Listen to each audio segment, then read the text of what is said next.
Hello, hello, Kalu Kalay. Oh goodness, that's not supposed to happen. Why are you like this? Hello! My name is NopadAnon and I write games for fun, so what are we doing today? Obviously, we're going to be working more on Precure! Yes, Precure. Transformation Phrase, a game about being the little girl and beating the shit out of monsters, but don't worry about it too much. A little bit later tonight than I usually do. It happens sometimes. Let's see what's in the chat. There's nothing wrong with me. There's nothing wrong with me. There's nothing wrong with me. For there's nothing wrong with me. I don't know. What? Also, the Jester's thing to get more is the Jester thing getting more distorted each stream? Maybe. Darkness imprisoning me. Oh, we're back. Of course we're back. We were always so back, everyone. We never even left. So, a little bit late tonight. Got my coffee over here because, of course. So, we're going to do combat today. Combat's going to be a lot of fun because combat is weirdly more intricate than it probably needs to be. But that's half the fun, right? That's half the enjoyable part of these things. So, let's do, let's get to it a little bit. So, after every cycle, after each of the narrative scene, after each of the cure scenes have resolved, the villains attack. The villains attack. This wicked attack.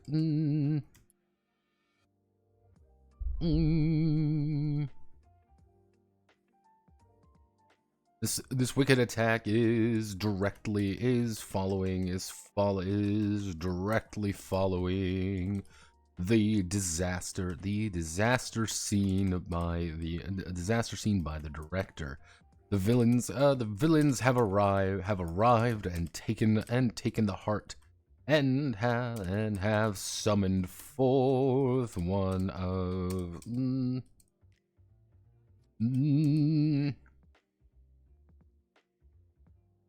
to wreak havoc, to wreak havoc.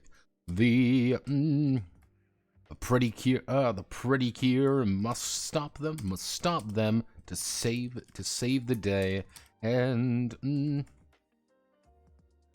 protect their friends. There we go. After each of the cure scenes have resolved, and wreak havoc, Precure must stop them to save the day and protect their friends. So we do that basic idea, pretty easy to understand, and then we immediately go up here. So,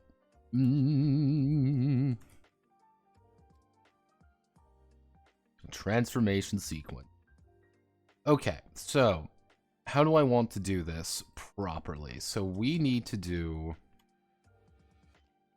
we're going to do transformation sequence. Transformation sequence. Generally speaking, the idea behind the transformation sequence is we need to explain initiative. We need to... Actually, this is our explanation phase. What do we need to explain? First things we need to explain is we need to explain the flow of combat. Actually, what we need to do is explain momentum. We need to explain momentum. That is the most important thing that we need to do right here. Pretty much how do we have the advantage or do we not have the advantage? Easy enough to understand. Then we need to explain the map. We need to explain the map. We're going to call it the Stella map. Yeah, we can call it the Stella map. Don't know actually what to call it. How you doing, boys? How late am I? I literally just started. Have no fear. I'm trying to think of a clever name for the map. The our beautiful little circle map, autism over here. I don't want to call it a target map or a bullet map, because obviously that's kind of a weird thing to say in a children's game. Actually, no, we can do the position. We can do the position map. This is a terrible name, but the position map will do just fine. We can move your anime in any position of your choice on the position map. Cool. Explain the position map. We're going to explain the basic flow of combat. Explain the... explain the monster stat block. Yeah, we explain the monster stat block. And then we go into...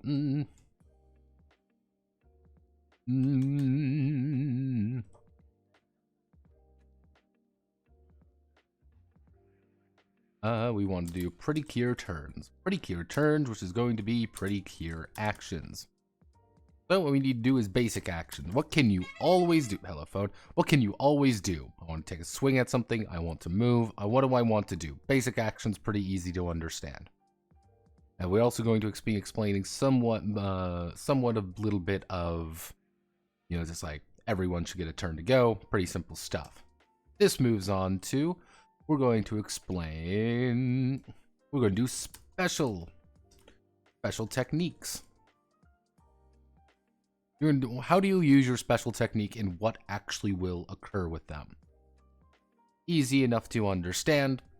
And then we go on to monster attacks. Monster attack, which they're going to do what they can do during their turn, as well as entering rage. Actually,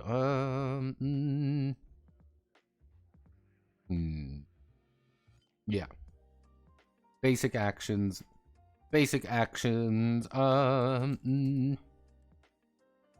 States of being, then they go into their rage mode. And what the rage mode looks like, you've pretty much beaten them right down.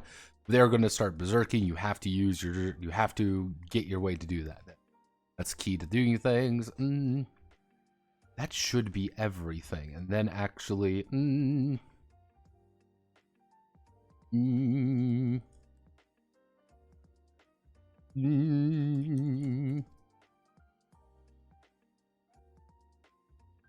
ending combat, which we will do, which we should do.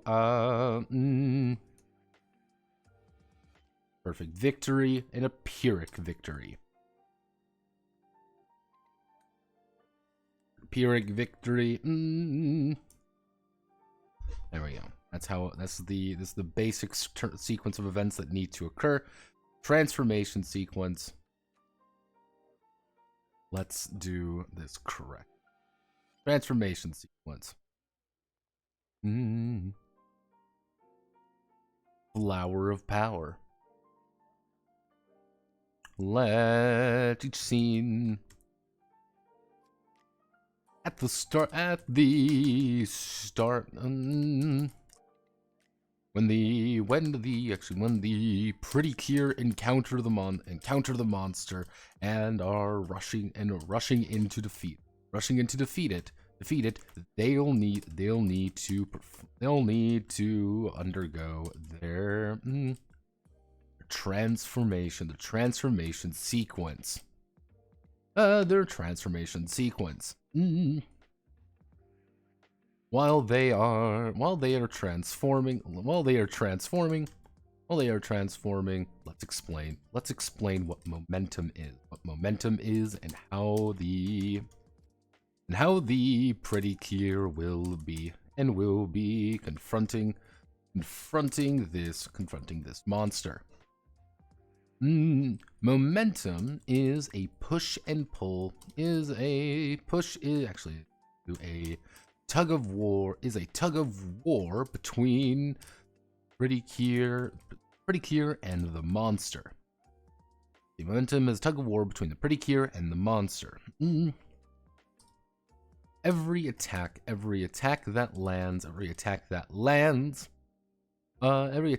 lands, or plea to their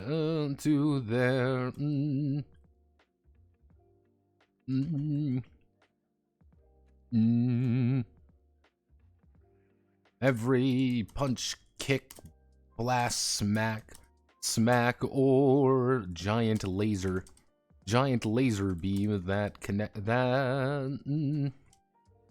hits a target will shift momentum back and forth. We'll shift momentum back and forth between both sides. Victory, whoever manages to reach the end of their manages to reach. How do we? 10 is easy. I'm just scared people are going to do some bigger. Actually, no. Here's what we could do. Whoever manages to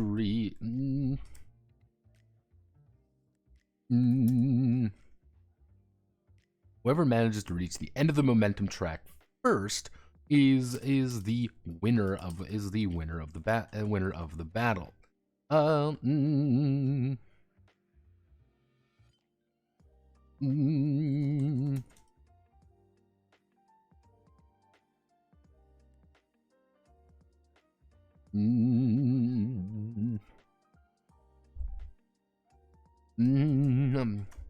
Setting the other side flying away. But how do, actually, so while they are transforming, let's explain.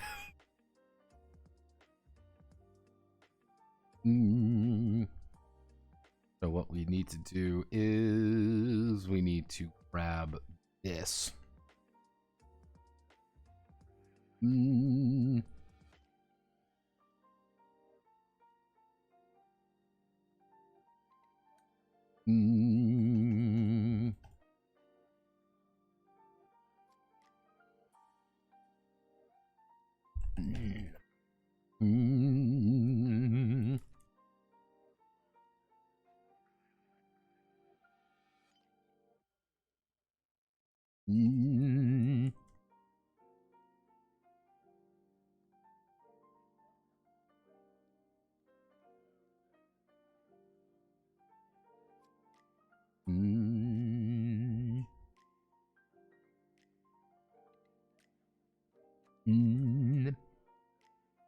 No, this would be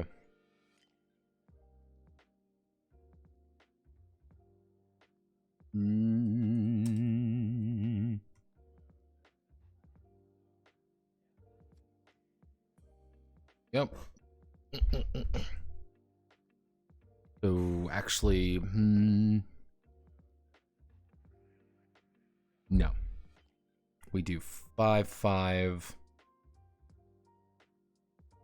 12, 12, 15, 15, and then we do marathon would be 20, 20. Because the thing is, you have to realize this. This is not -5 to 5. This is 10 points from point A to B. So that would technically 11. This is 25. This is 31, because 0, obviously. -20 to 20. There we go. Then the other side flying away.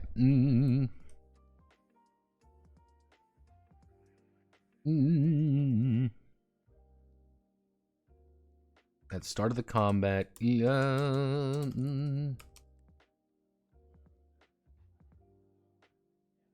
begin at 0. We'll begin at 0. But depending on the narrative scenes, successes.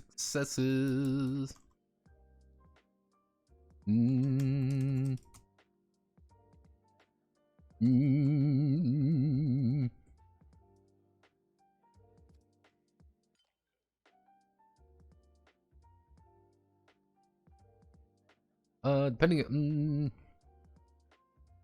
at the start of combat, momentum will begin at 0. Narrative scenes which were successful or failures will change the starting momentum. Will change the starting momentum of both sides, reflecting the will change the momentum of both sides. This correctly, we do that, and then we go down to here. Then we go out.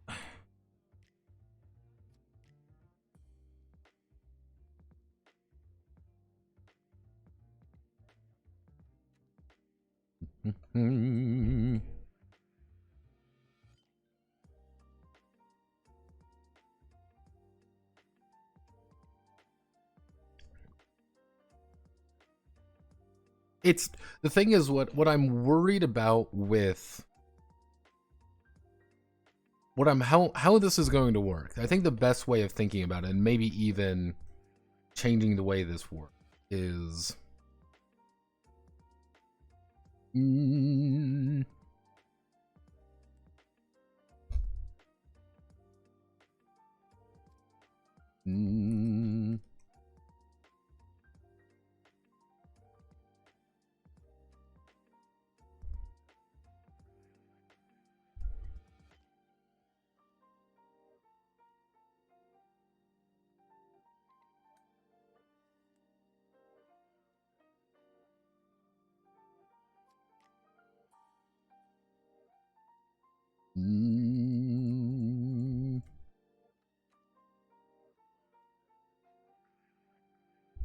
So, if we kind of think about it like this is our basic momentum tracker.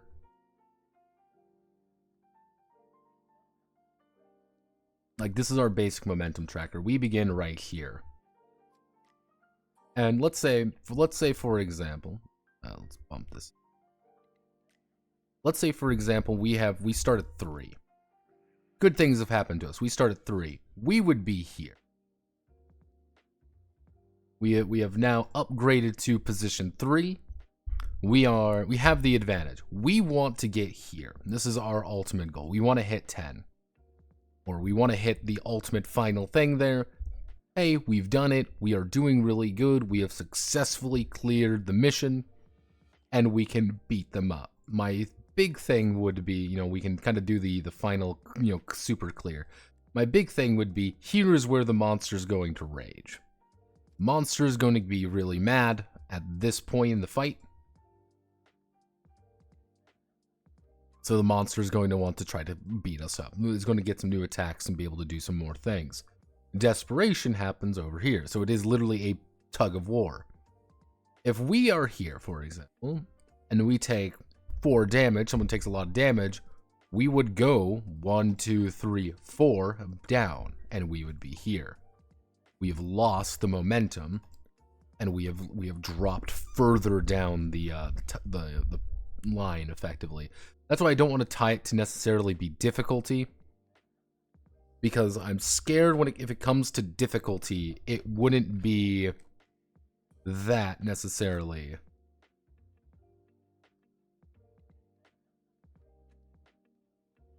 Like, I don't want it to be like, okay, how hard you are necessarily. I might do that. I might add a side note for it. But more along the idea of like, I don't want things to be like, oh, it's 50, negative 50, where it's like, here's literally 100 points where you are just slapping each other. I generally don't think it should extend beyond about like 30, because that would be insanely long, and that is like, you are not winning by this, you're winning by beating the shit out of them. That's how you win in those fights, is like you beat the other loving shit out of the enemy with all your special techniques and stuff. Okay, so I'm getting pinged. Who's pinging me? What do you want?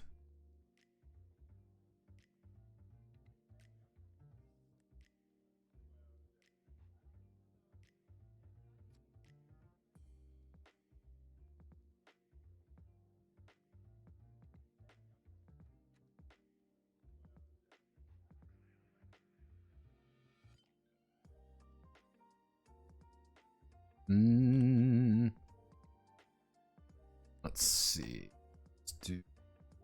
I want to check something.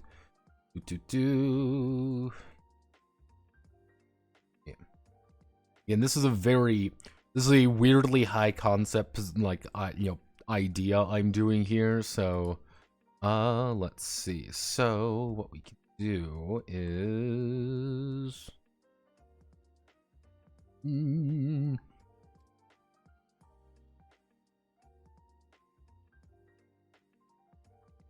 again, this is a concept that really should not be in a game made for children, but I am doing it because I can.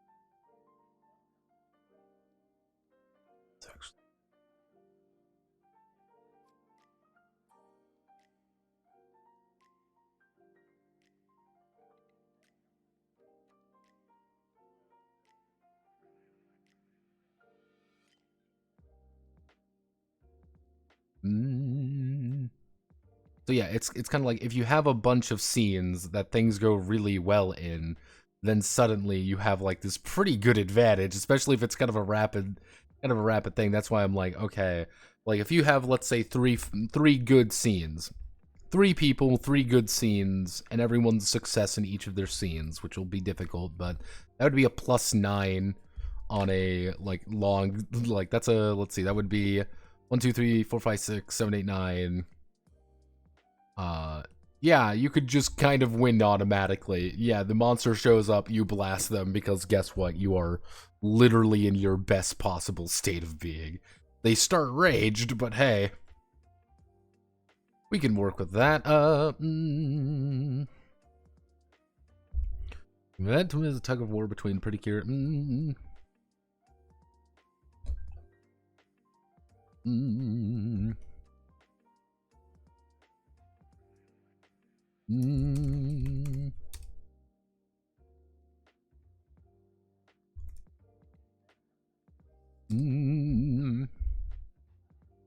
However, oh,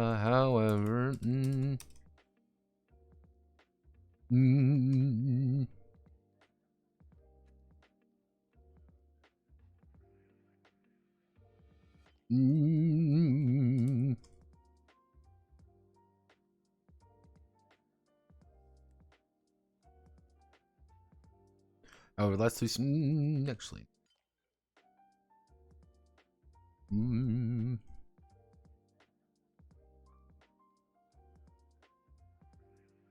Let's see. Starting momentum for both. Chain will change. Starting momentum.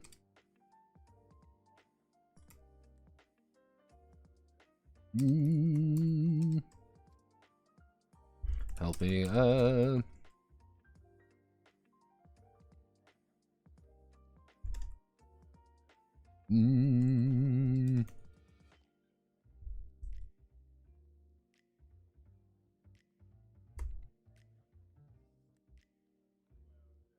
See. Let's see.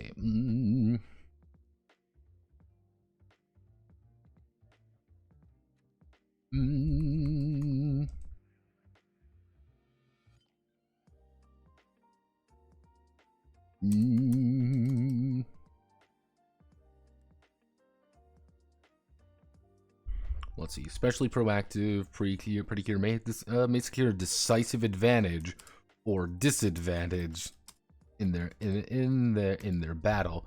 Yeah, it's kind of the idea of, like, if you're really going after the person, you're going to learn more about them. You can kind of get a better idea of what's going on. On the other hand, yeah, you could make things infinitely worse and just make life very complicated for you.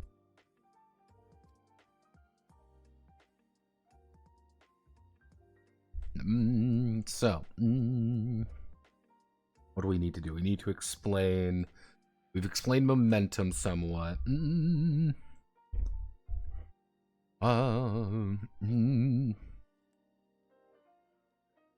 no. Here.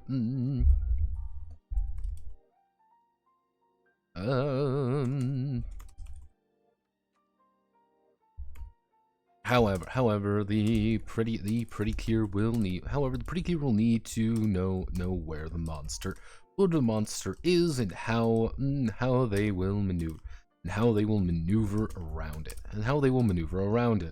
Luckily, the position map. The position map has the monster located dead center. Located directly in the center of it. Whenever the monster moves, the pretty cure will leap into action. To keep up with it.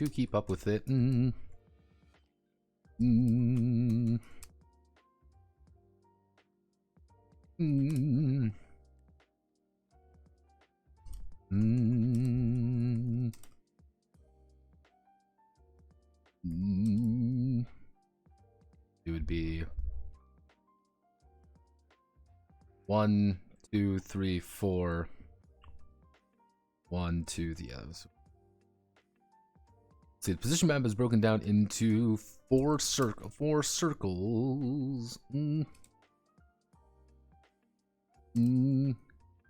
Broken down into 4 circles, divided into 4 sections. Let's see. However, it's pretty cute. Need all the they can get. Power of love and friendship. However, pretty cute. Map is located directly center. The monster located directly at the center of it. So what we need to do is we need to open paint.net.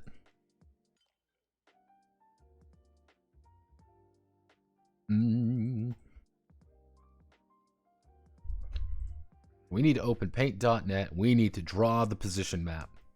This is going to be a very basic map as of right this second. I don't need this to be perfect. I need this to be functional. So,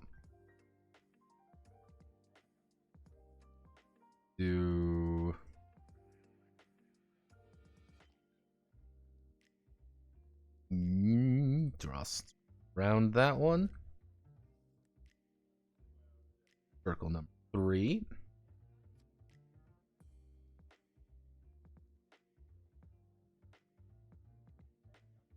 Circle number 3.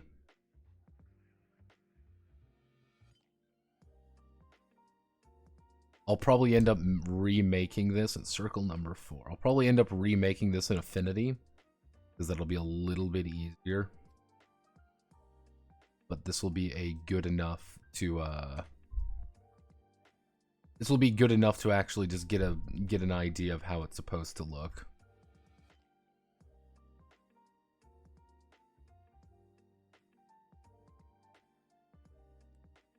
There we go.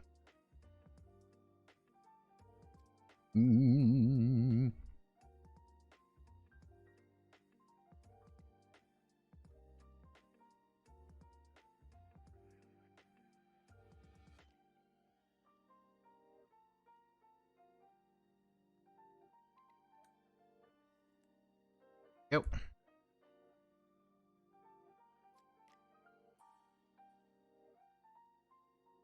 Ooh.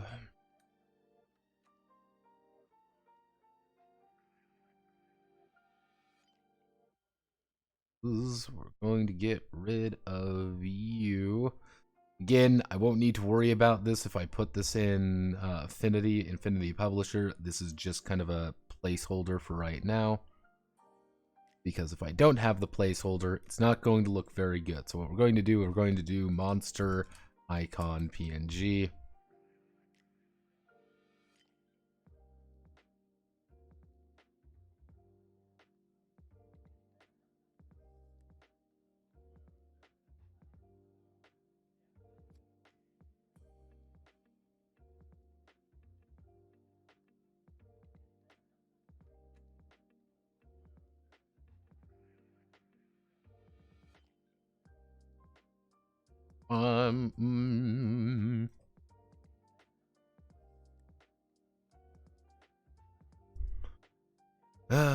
Center vertical.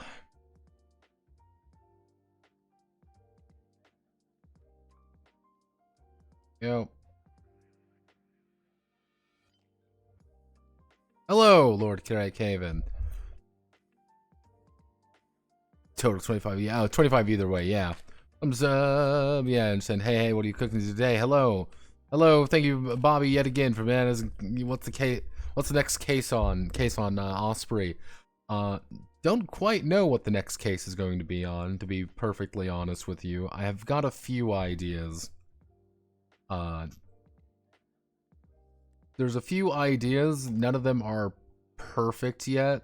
That's kind of one of the ideas I've been kind of trying to manage. So it's work in progress, in case you must know. Which is a situation that's far more common than I would like to think with a lot of the cases. Let's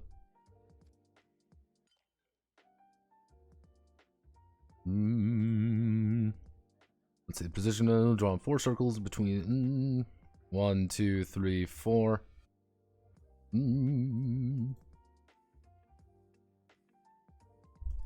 say due to the pretty cure's amazing they're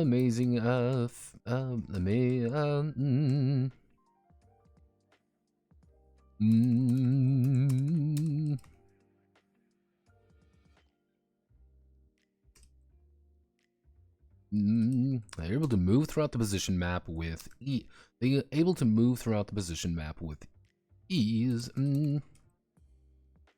Worry about many different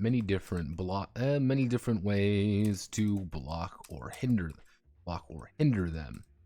However, the monster is going to be attacking individual. The monster is going to be attacking different locations inside of the position map. Actually, the monster. Actually, no. The monster will.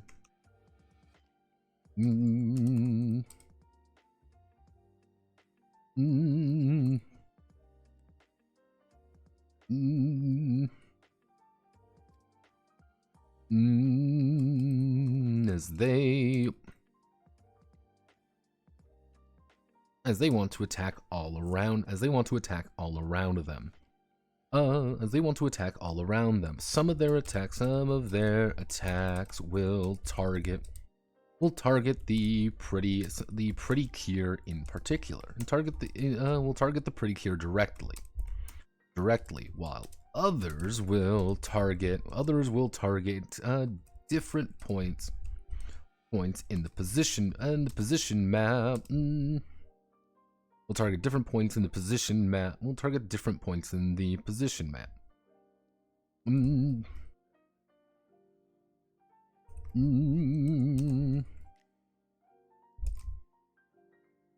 No pretty cure inside. Collateral damage will occur. Actually, no.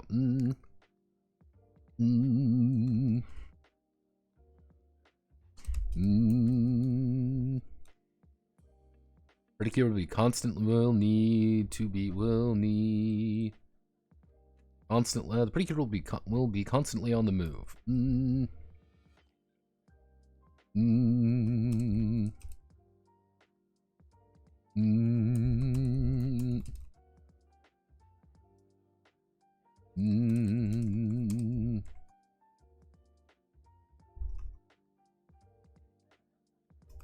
Position themselves for powerful team attacks. There we go. Position themselves for powerful team attacks.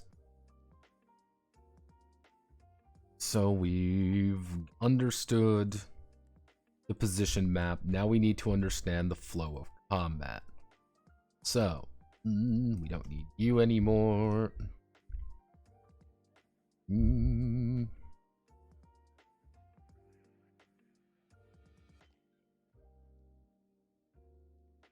Page, we do something like we do 1/16. Didn't mean to put you in there. Let's shrink you down a little bit. Let's do something like this. Kind of giving them an idea of like, okay, here's what it is, and now put it right here. What are we fighting for?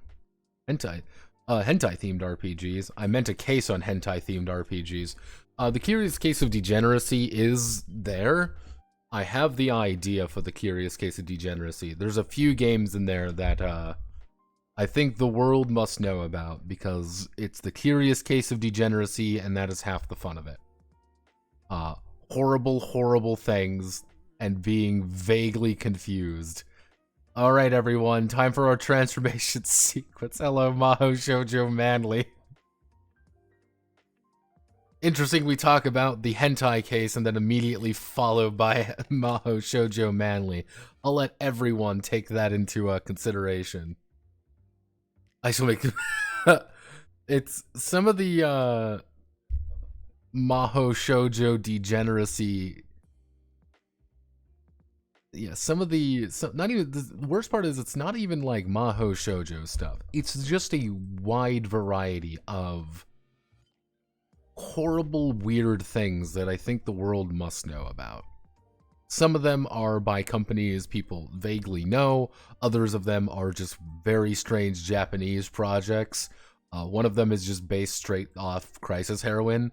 What I've been waiting for, actually, is... I'm going to mispronounce this constantly. This is Ventangle.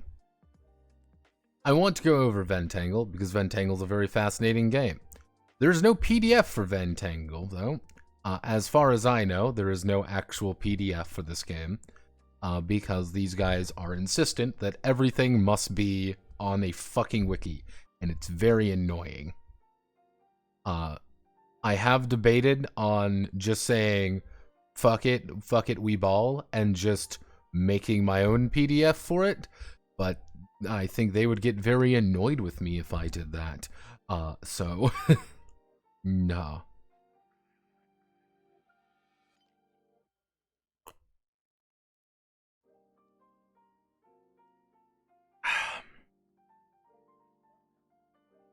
There's a Hentacle card game. Let's see. What's the what game was on all those DeviantArt pages? That was Maesta. Maesta is not one I would consider to be a degeneracy game overtly, because generally speaking, is like, it's not really like hyper degenerate, it's just incredibly fucking weird. That's the important thing. It is just incredibly fucking, you look at it, you're like, what the fuck am I looking at here? Like, you're like, this isn't real. And you're like, yes it is. This is completely real. And then you see like Tom fucking Bombadil show up, then hee hee hoo hoo ha ha. Yes, the hyper pregnancy game is not a fetish game, unironically. Does that make any sense? Not much, but I will stand by that. Let's see. Oh yeah, Yume Kagura. That's one that's a little interesting to talk about. There's actual fucking monsters. And actual fucking monsters, mind you, is not what you think it is. It's just a weird monster game by Grim Jim. It's funny if you talk about that. I literally, the Cure Case degeneracy is just, what the fuck is going on and why are you all the way you are? Very, very particular thing. Technically, Vice and Violence is on there. I have Wraithu. Wraithu is actually in the franchise case. Wraithu is a franchise case game. We also have Vice and Violence. Vice and Violence is a game I want to cover. I want to go over Vice and Violence because it's a very fascinating game. But there's a very large problem with Vice and Violence. You know what I'm going to do real fast? I'm going to show you why this is a problem. Okay, so this isn't going to pop up. So if you give me a minute, I'm going to open the cover to Vice and Violence. I am going to show you nothing else in Vice and Violence. I am just going to open the cover and why this is a problem game that I'm going to need to address somehow in a relatively, benign way. Let me see if I can do this. This is very important.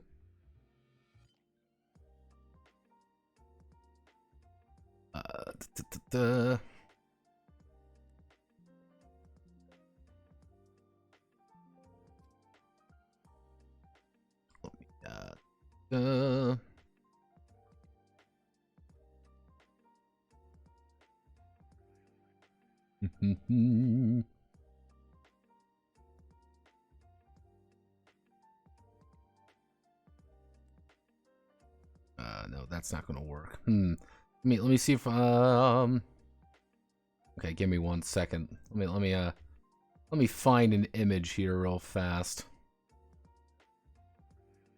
Okay, here, maybe you'll work. Hello, Daily Manuel. Okay, so I have to use Manuel for this.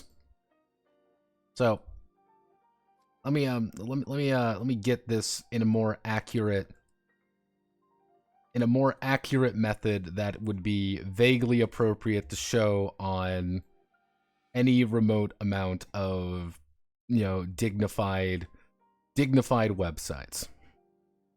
So I'm going to show this all to you, and I want you all to understand that this is something that I have to somehow, somewhere along this beautiful way, actually find out a way to fix.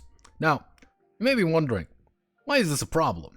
Well, if you look here, anywhere where Manuel is a thing that I cannot show on Twitch in good faith. Everything is exposed. Everything is exposed. Everything is there is no faith and there is no God in this one. I will literally need to go through with hundreds and upon hundreds of images to show you any of it, and this will need to get hoffed. I thought this was a 5e thing. No, even worse, it's a Morkborg thing. Yes, Vice and Violence is a Morkborg role-playing game, effectively. Yes, there is an actual lore reason for all of the stupid hentai in this game. This is very important. It is actually canonical. Also, this is Far Flung. Weird note about Far Flung. This is a this is a game by very affectionately speaking. This is by Songwin. Yeah, that Songwin Games, the guys who did fucking Ironclaw. They decided for some reason around here to make a, how do I want to word this? They made a, like, I guess the best way to think about it, they legitimately made a Powered by the Apocalypse porn game for some reason. I don't really know the full reason. They just decided to do that.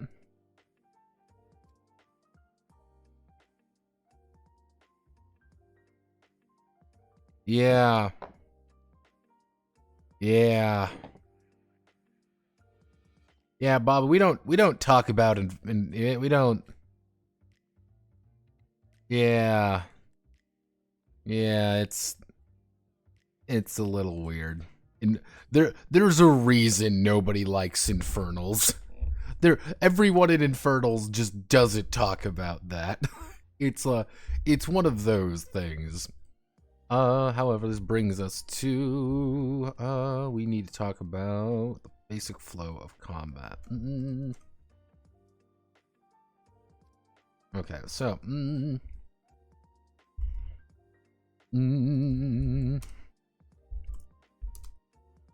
the basic flow of combat in Pretty Cure transformation sequence is a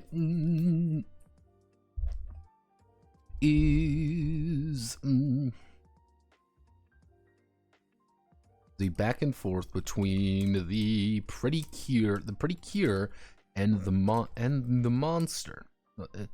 Let's see. The basic flow of combat is a transformation sequence, a back and forth between the Pretty Cure and the monster.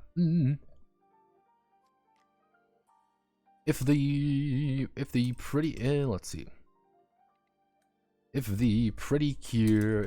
Cure have positive momentum at the start of the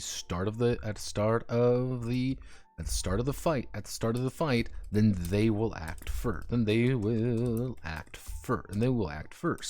If they have zero or negative momentum, the monster acts first. They have zero or negative momentum, the monster acts first. But there's a catch. But there's a catch. The one side, whoever's turn it is will not end until they either surrender, until they either hand over the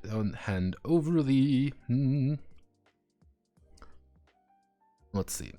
But there's a catch. Whoever's turn it is will not end until they either hand over the hand over the or they manage to lose it. Or they manage to lose it.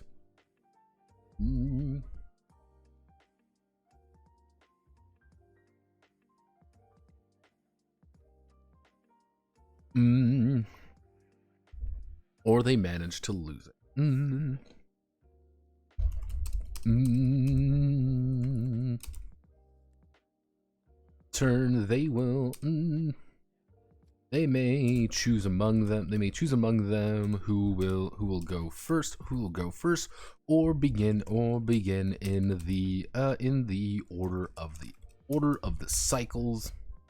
Well, or begin in the order of the cycles. In the order of cycle. From the narrative scenes. From the narrative scenes. After all pretty Cure have acted, they may continue their turn. They may continue with another set of actions, or hand it off to the monster. If they hand off to the monster, all of the pretty Cure will mark one of their special techniques as usable.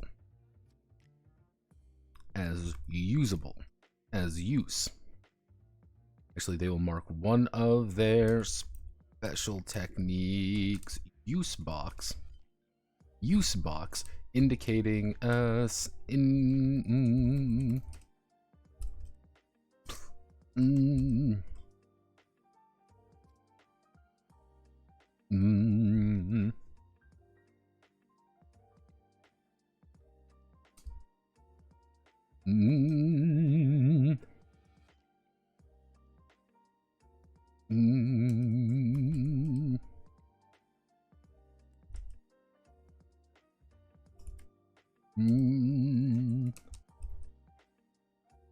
let's see, if they were to lose their I need to give it up a name for that. If they were to lose their actions by failing a roll, or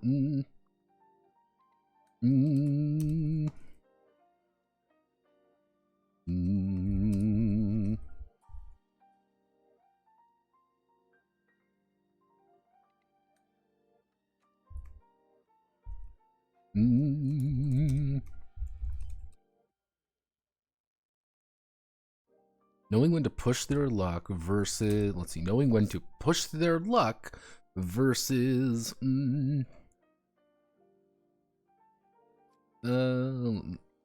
when to push their luck and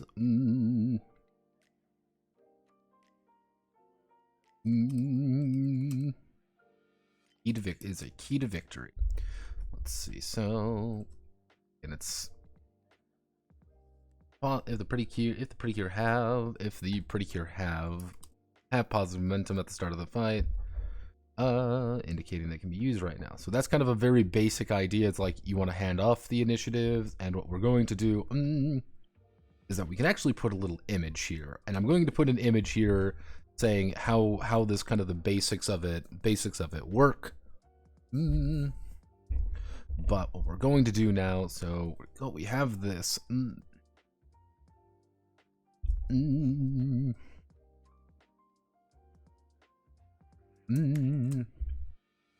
Pretty Cure actions. The Pretty Cure. when a pretty cure's turn comes up, they are free to act. They are free to act. They can perform a single action. When performing an action,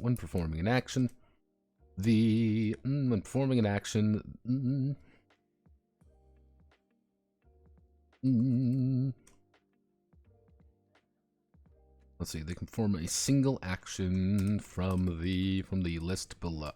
Well, then they can perform a single action from the list below when they are.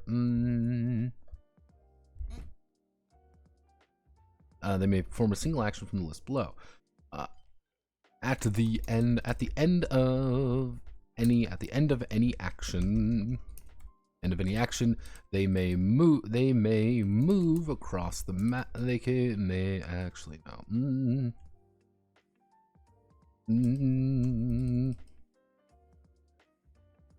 At start or end of an action.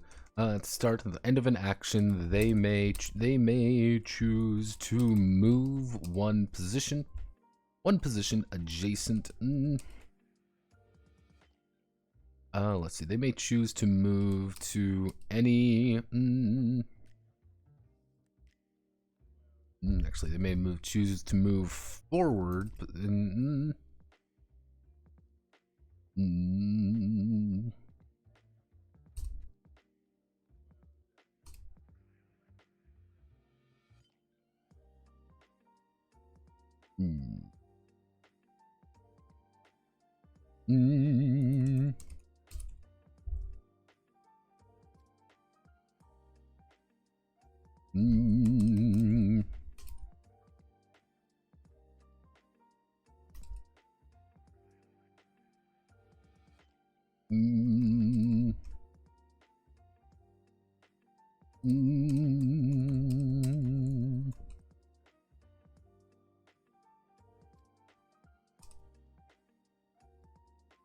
Start and end of an action.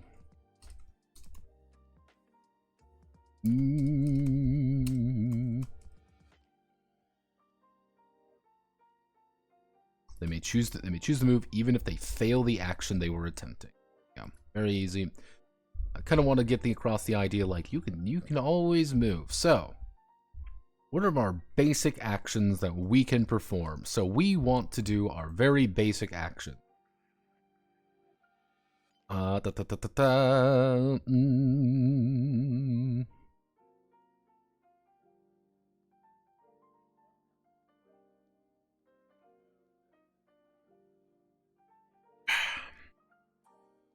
our very basic actions. So we are obviously going to. Well, I think we're going to use the fight action. We're going to do the appeal action, the blast action, and the strategy action. Very basic. They're all going to do effectively the same thing.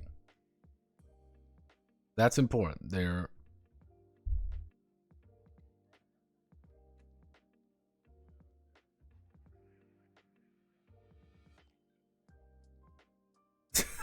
Does anyone really play porn tabletops, or is that a business model based entirely on Coomer nerds wanting to one-up each other, knowing the most obscure one possible? People do. I've seen it more than anything. I've seen it more than once. I know the people behind these things. It's a business. It's a business model because people want that.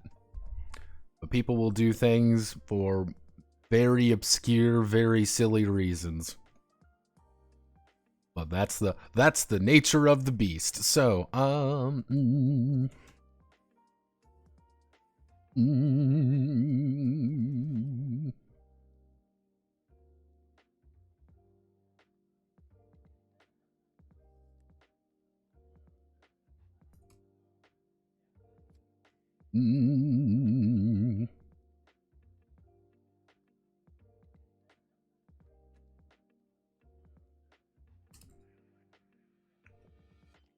actually, what would be a good we want to actually no, okay, assist. Okay, so basic action. Mm.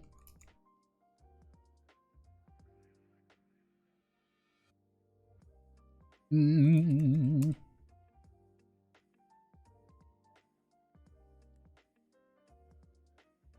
Mm.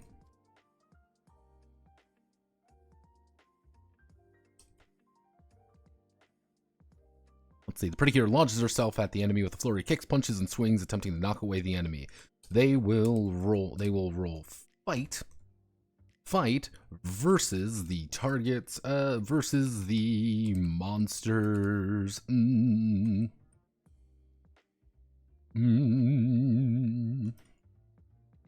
Let's see, they will roll fight versus the monster's defense.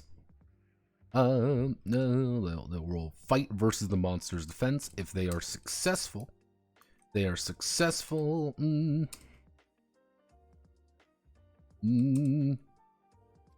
will add +1 momentum. Okay, appeal.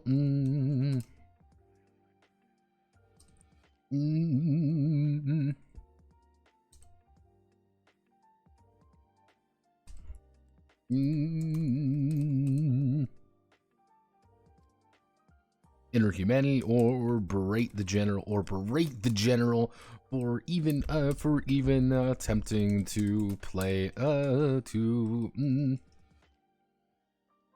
berate the general for their evil deeds, or berate the general for their evil deeds. They will roll appeal.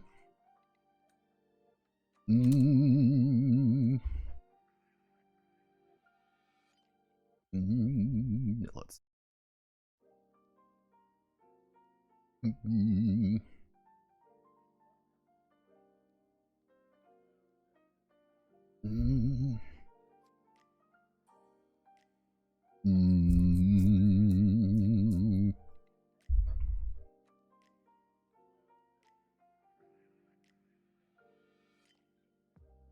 Actually, it'll roll appeal versus versus the monster's darkness.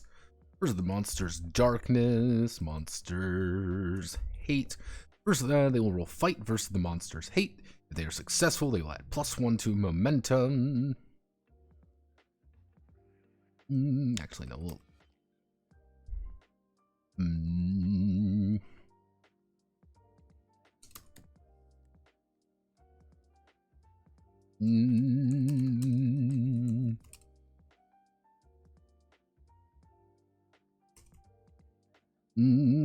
Takes aim and begins blasting the monster with concentrated magical attacks.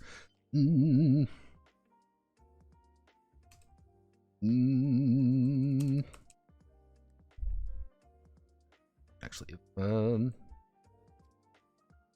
they are successful, they will add they will roll blast versus the monster's defense. If successful, they strategy.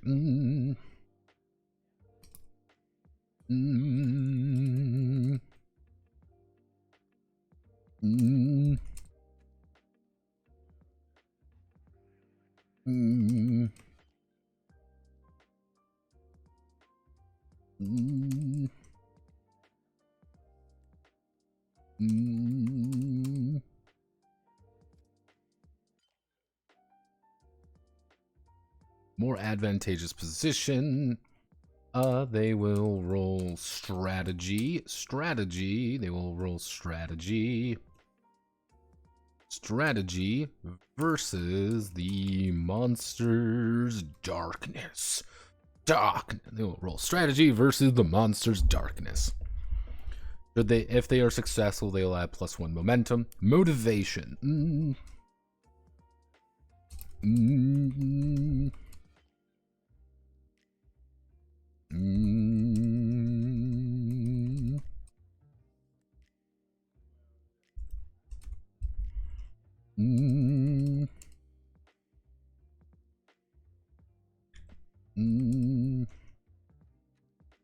Let's see. The pretty clear.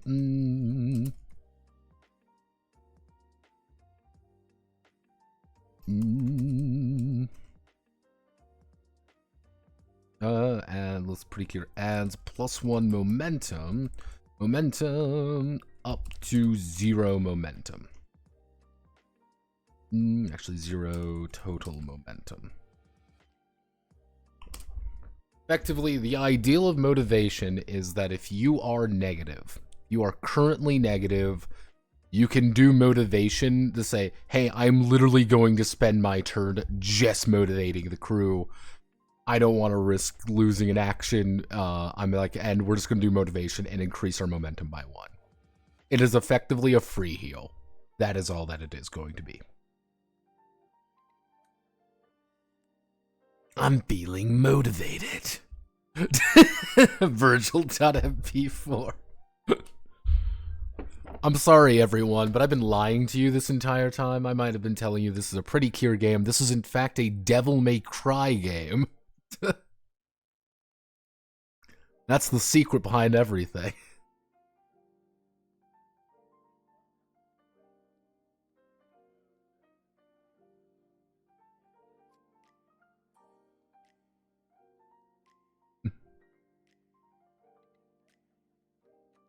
That's the secret for every game. If your game cannot run Devil May Cry, what's the real point? Why are you really writing games?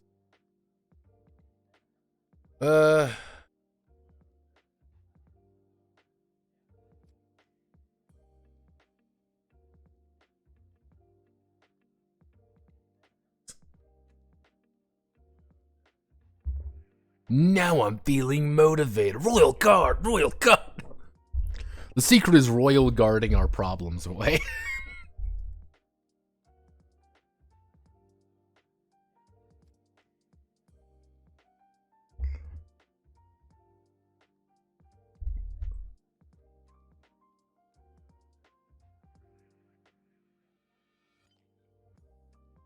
Hello. Hello, Mom. My mom just spilled an entire, like, pot of tea on her kitchen floor.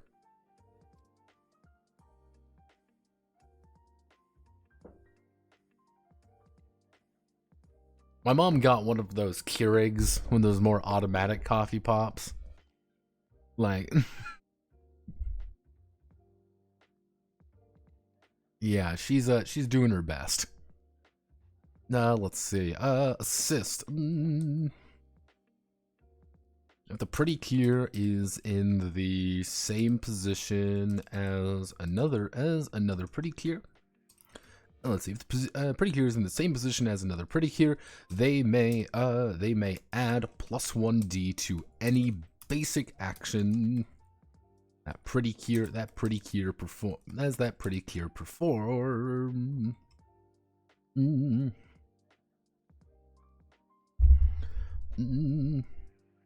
Okay, so we've got our very basic ones. So let's see I think other. The pretty cure performs.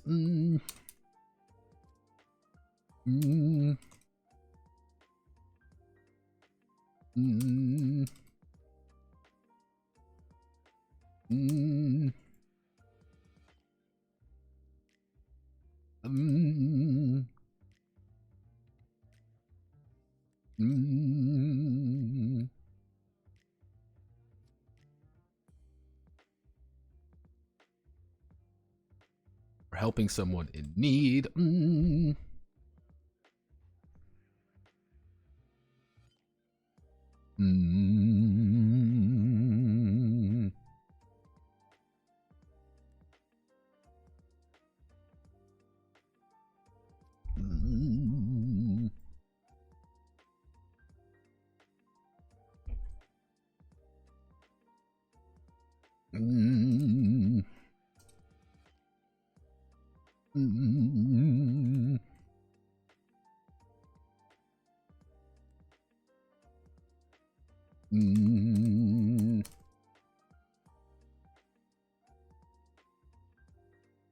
Oh, pretty cure prepares herself defensively, waiting for an attack to come straight at her.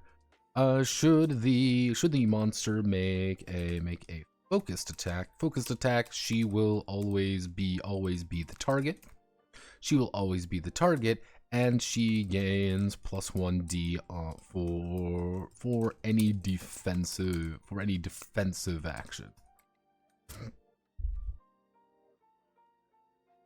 Kind of the idea is, I Royal Guard, I'm going to say, I'm going to take the next hit, I'm going to get a bonus die for doing this, attack me, because I know I have really good defense, I have really good block, and you've been doing a lot of melee attacks, so I want you to punch me as hard as you can, Royal Guard, bat you away. Easy enough to understand.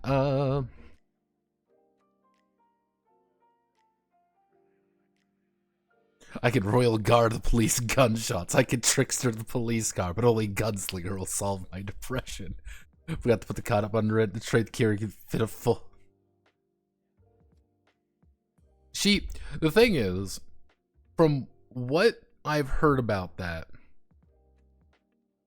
what happened was she put the cup on and then it fell and she didn't notice or something. Or she didn't put it on all the way, and it just tipped over. Yeah, tomboy Kiers do that fairly often. The Gisa did it a lot. Let's,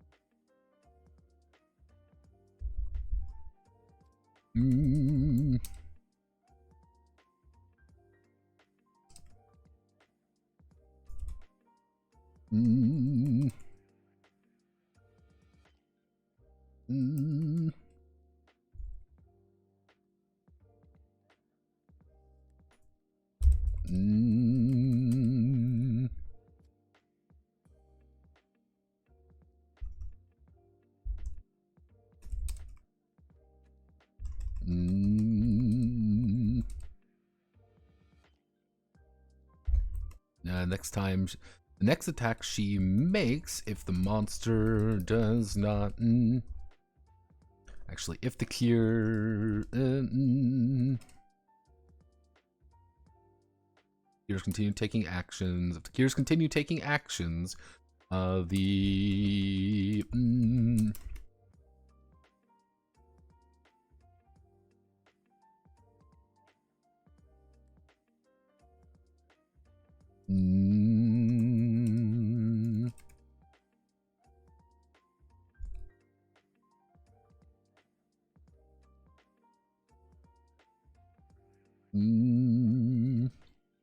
there you go. I think this should work pretty well.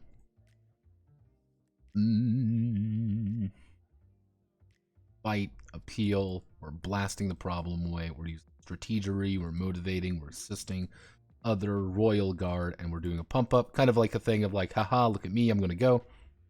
Because the thing is, what you can do is wait until the end of the first round, pump up, and then say, okay, it's there, I want to go first, and then you do your first attack, because you would get a bonus attack die on it. It's a little bit of risk and reward, where the player's thinking, well, I don't want to pump up straight away, because we might lose initiative, so you want to wait till the very end to do it there. And so it's like, haha, look at me, I'm super strong, bump, bump, and big hit. Alternatively, if you lose initiative, you're going to lose the pump up. You're going to lose that, and you're like, oh man. Like, ah, shucks. A little bit of I will probably end up sorting this out. Actually, that reminds me, we need to add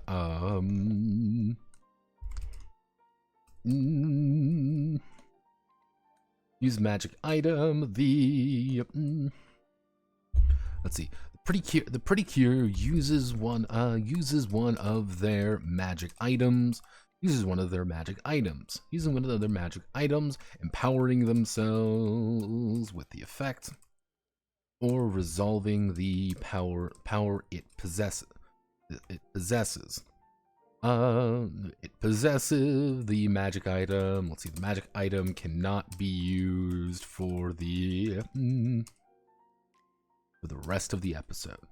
Let's see. The magic item cannot be used for the rest of the episode. There we go. Easy enough to understand. Very simple stuff. We're going to probably have to explain what magic items are in the GM section because it is kind of dependent on the playset. Effectively, the idea I have for magic items is that they're one-shot magic items that you can use per episode that everyone shares. Because that's the big thing. Sharing is caring, everyone. Once an episode, we are able to use the speed up charm, which lets us take another free action, which allows us to, even if we fail an attack, we get to take another action immediately, and we all get to go there. Or I can use a magic item and add new plus 4D blast attack because I'm shooting you with my magic wand or something. But it's once per episode you get to use it. And if I wanted to be really, really cruel, I would say it's a shared resource that everyone has access to.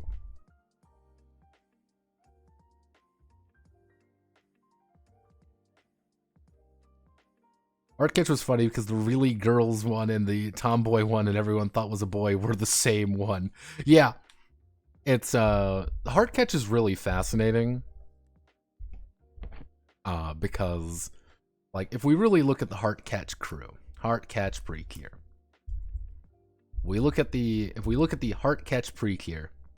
This is the let me see if I can bring up. This is the full squad of Heartcatch Precure. Now, Cure Marine here, at first you're like, she's aggro, and she is incredibly aggro. She's the one who invents marine dynamite. What's marine dynamite? I'm gonna give you a secret. Bitch just fucking explodes. There's no strategy. It's not like, I'm gonna use my super cool, awesome technique to learn the power of love and friendship. No, it's just, I fucking explode. It's like, alright, that's cool. Like, do you got any other special techniques? Yes. I'm gonna shoot, I am gonna make my fist into an energy ball. Why? That's not a special technique. You were just punching someone again. Then you have Blossom. Like, okay, what's Blossom's special thing? You're right. Full body punch. Where she just fucking flings herself at high speeds at the enemy. That is her special technique, is throwing herself at the enemy. She does this repeatedly. And I'm like, oh, all right. Cure-san, yeah, Cure-san just... Cure-san was a weird addition, I'm not gonna lie. Watching Heartcatch, I'm like, you are a weird character. The thing is, Cure-san uses shield for every problem can be solved by using the shield. I learned that, and any melee fight is just her kicking it to death. It's like, oh no, there's a problem, what do we do? Kick it. Oh no, there's an issue, what do we do? Punch it. It's like, damn, Cure-san, Cure Sunshine, do you have any other special techniques in your repertoire? Yes, I'm going to now punch it to death. Oh. And then Cure Moonlight literally just shows up and is just like, haha, I'm Cure Moonlight, and then wins. That is legitimately how the fight goes anytime Moonlight comes in. It is, haha, I win, and then she wins. And the only time it loses feels like a complete ass pull. It's just like, they froze everyone. Haha. I'm like, no, that's...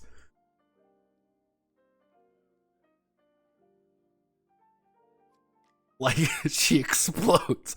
Let me pull up Cure, Marine Dynamite. Precure. Like, Marine Dynamite. Let me see if I can find a good image of this. Do we have a Marine Dynamite?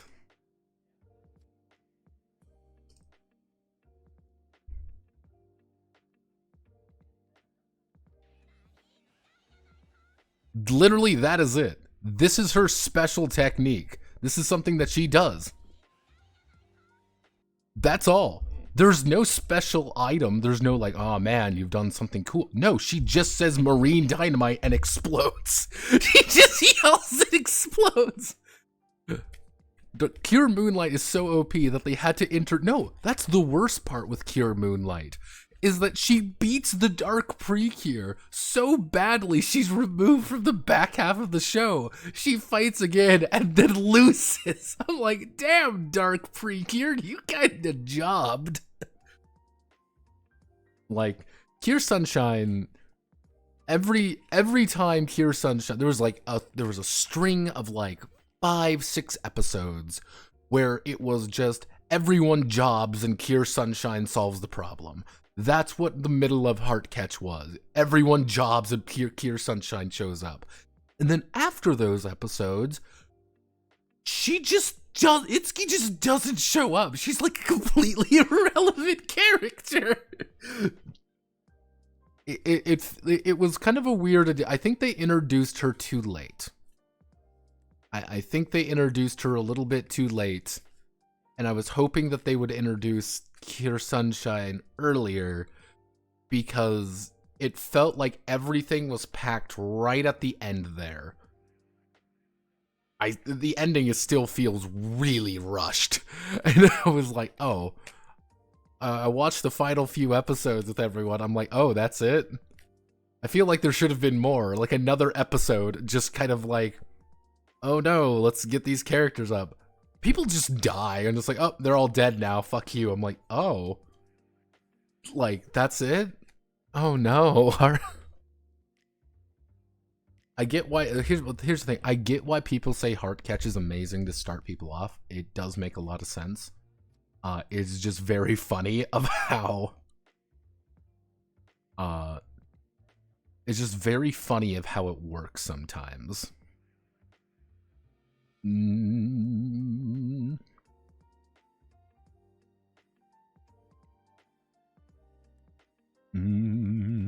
So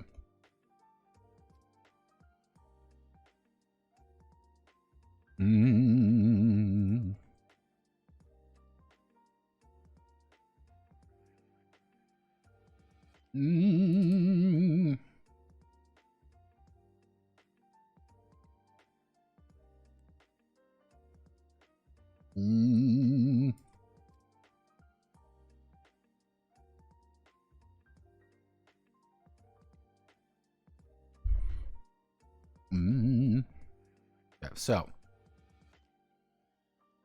a monster is a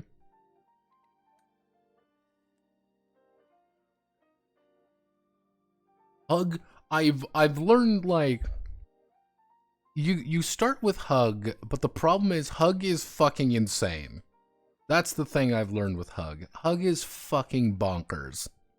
And I don't know if it's a good thing or a bad thing, but Hug has such an insanely high concept if you really, like, step back and look at it. You're like, who the fuck, like, yeah, Hug has such a weirdly high, like, at the end of the day, Heartcatch is a pretty easy buy-in. There are magical girls, protect the Great Heart Tree, it protects Earth from evil people doing evil shit. Alright, easy enough to understand. Hug is like, what if a corporation from the future went back in time and decided to want to kill you all by killing a baby, but the baby is also your, like, another thing entirely, but she's a magical girl, but oh no, the main villain also is related to you? It's like, what the fuck is going on? Yeah, that's,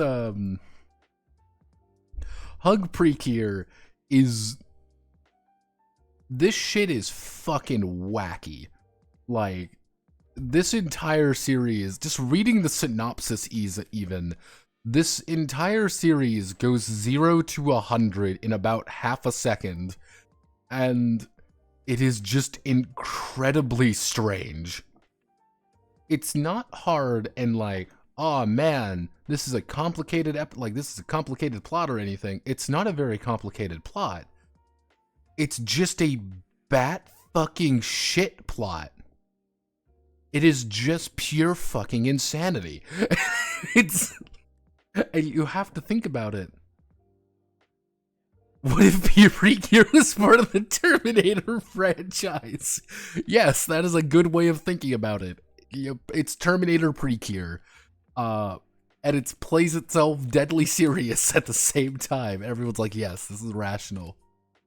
Pretty Cure a la mode. A la mode Pretty Cure is also a little bit weird. Like, Sky Precure is apparently pretty good. Because the plot is a little bit weird, but not too weird. And then you have Wonderful Pretty Cure, which Wonderful Pretty Cure, that one, I don't think a lot of people are going to like Wonderful Pretty Cure. From what I've been gathering, there's a lot of people who did not like Wonderful Pretty Cure. A lot of people did not like that one. That's the most recent one. That one was a kind of a... That one did not do too hot, apparently. Even in Japan, that's not doing too hot.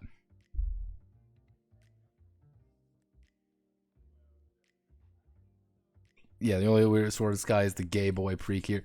I mean, you gotta have that. I mean, you gotta mix something up at one point. If it works, it works. They make jokes about it constantly, so you may as well do it. I can guarantee you, here's the thing, I can guarantee you, someone at Toei saw a piece of... Like, the thing is that's weird is someone at Toei probably saw a piece of demographic saying, hey, boys like watching Pretty Cure. Why is that? We should add a boy to Pretty Cure. And everyone's like, that's a terrible idea. Like, I don't know, make him gay. I'm like, all right. Like, he's gay now. Like, there we go. We'll appeal to the Fujoshi market as well. See, it's a win-win. I can just picture the mafioso type Toei executive chomping on a cigar. Yeah, give the Fujoshi what they want. That's how I picture the development of that. But some of the Pretty Cure seasons definitely feel like, yeah, I don't know what the fuck you're smoking with this one. This isn't it, Chief. Oh no, baked goods with the power of love. Fuck you. Fuck you. That doesn't make any sense.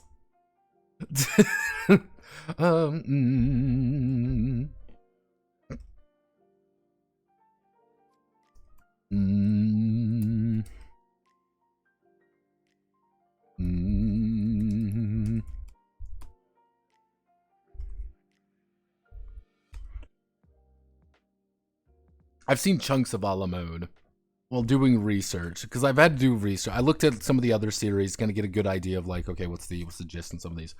A la mode just has like a really weird premise to it. And like, I see what they were going for. Like, oh, sweets, bakery, fine.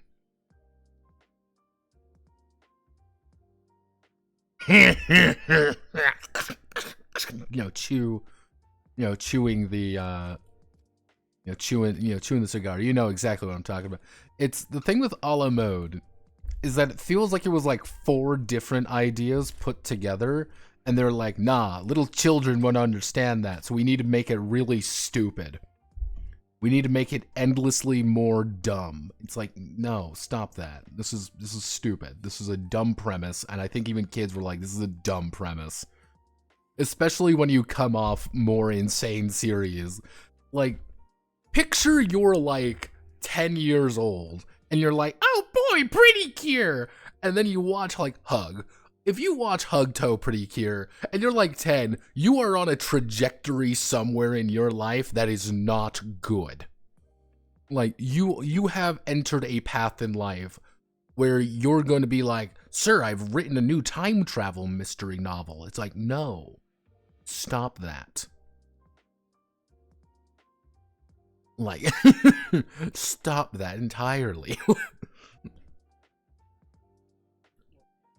That's always one of those things, like, every now and again, you kind of get the impression, like, this is like a Toei guy, like, someone at Toei clearly gave a shit about this and was trying to, like, actually say something.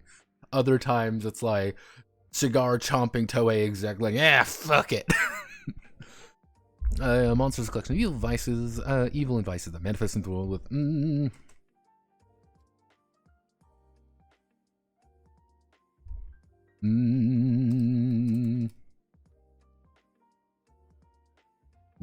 Nefarious.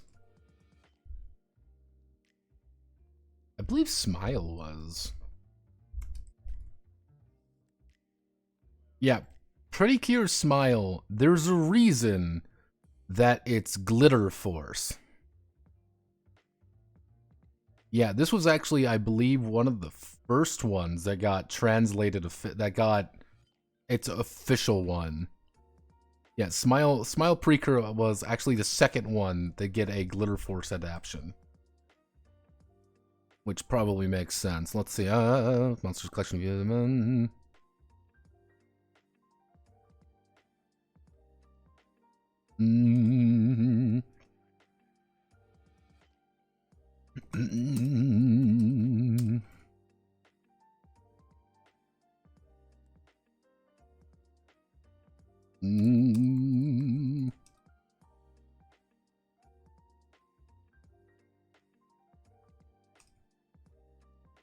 It lives out its dark impulses. The creation of such a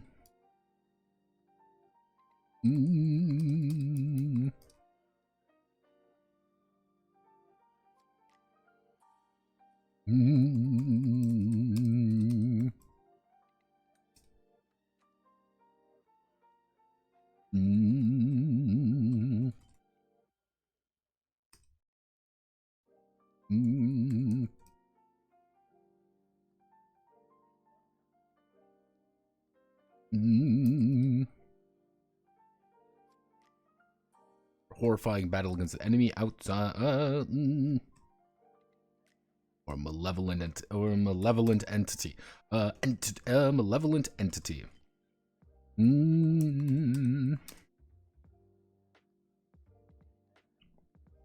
However, monsters act on impulse. Monsters act on impulse, and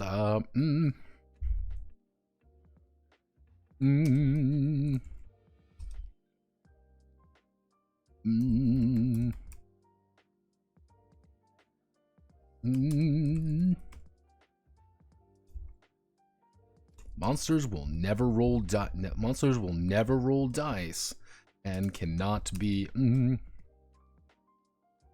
monsters will never roll dice. Let's see, to represent this, monsters will never roll dice. All of the each monster has a stat,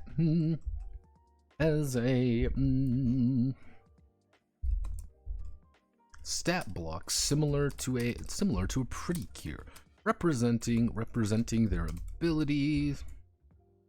Wait, we can pay points to remove Manly now? Yes, you can pay 4,500 points to shoot Manly in the fucking face. But you wouldn't do that, would you? Look at him. He's Maho Shoujo Manly. He's the cutest Pretty Cure around. You wouldn't want to kill poor Manly. He's just there. He's not hurting anyone.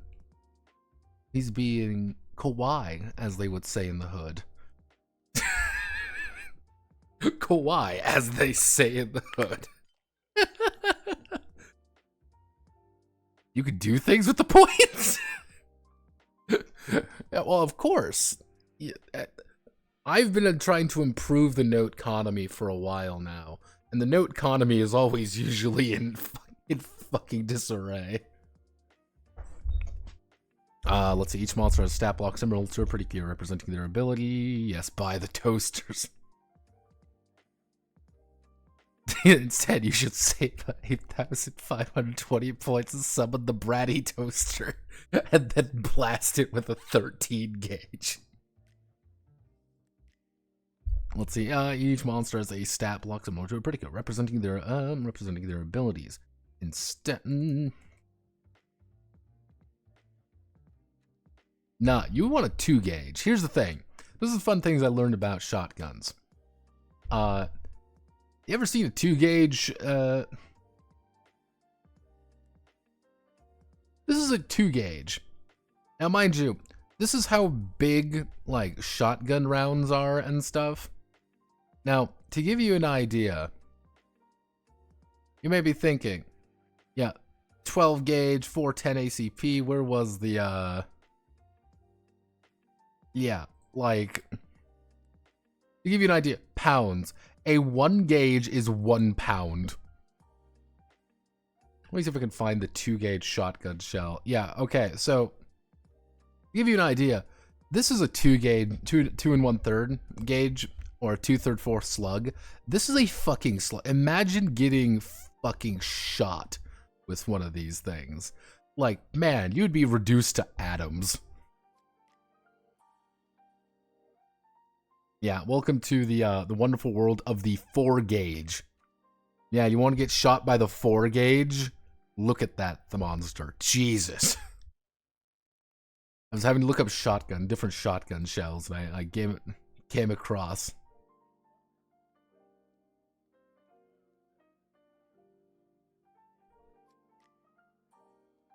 I came across the mighty 2 gauge, and I was like, oh, this is horrifying. Each monster has a stat block similar to a predicate representing their abilities, instead of just having, but they do not have,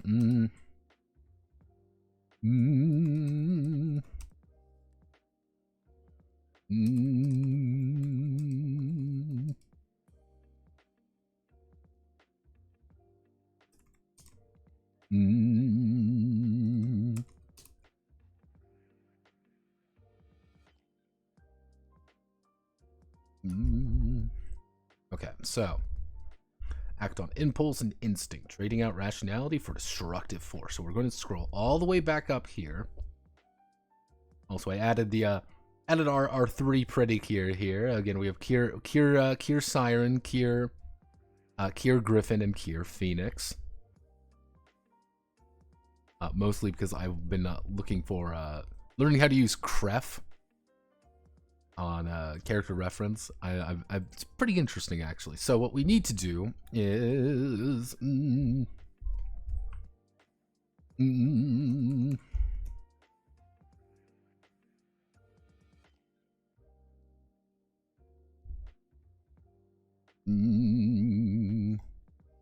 don't need you. And we want to do control.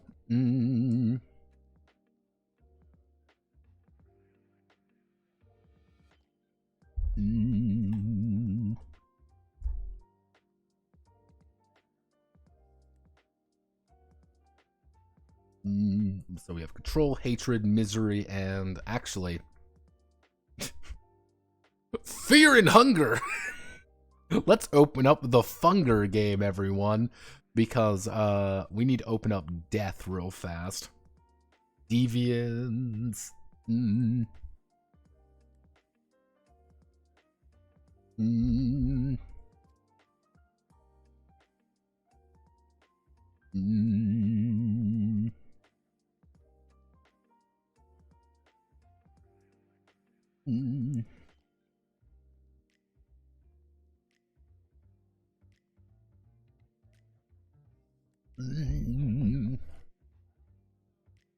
Let's see, deviance, hatred, misery,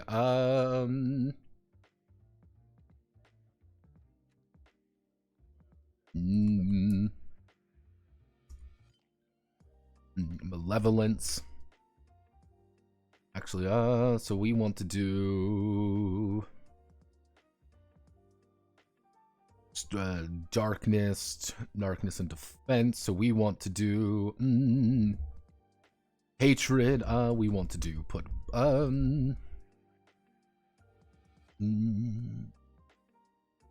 malevolence. No, we have 6. So deviance. Where's a good?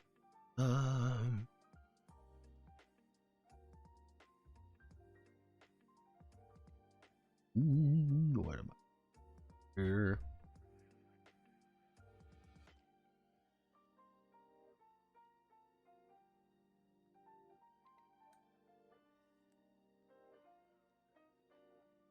We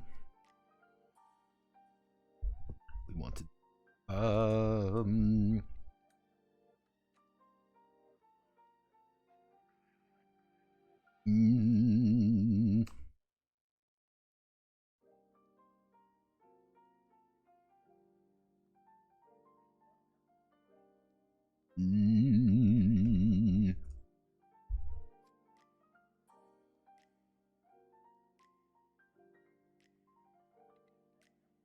Malaise. Actually, if we want to, we could do depression. Man, what are you doing? I'm going to weaponize my depression. Malaise.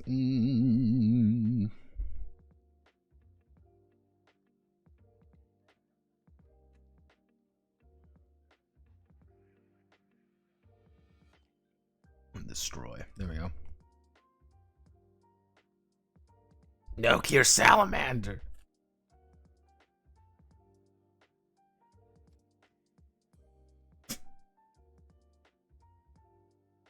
Let's see. Let's see. What do I want to do? Yes, Cure Salamander kind of got the... I'll have to go through and double check everything. Let's see. So, Deviance, Word, just to make sure that we're using all the right wording.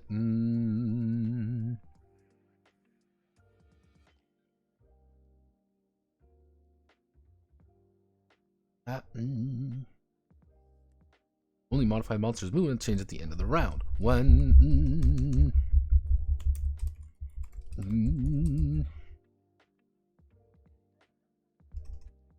Let's see.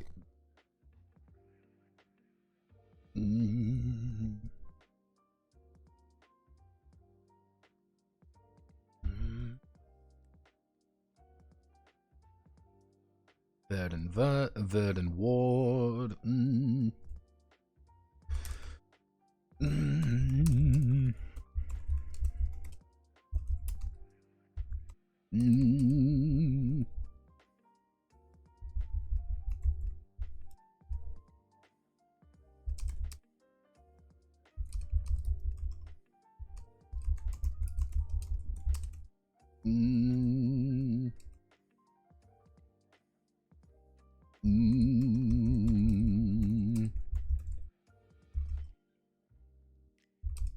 Let's see. The monster's natural resilience to the power of magic that the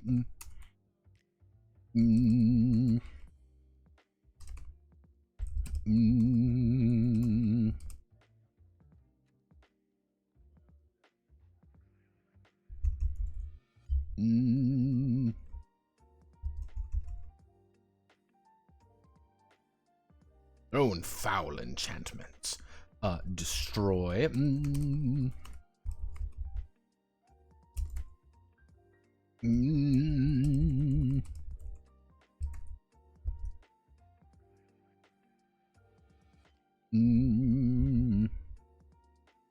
From blowing up buildings to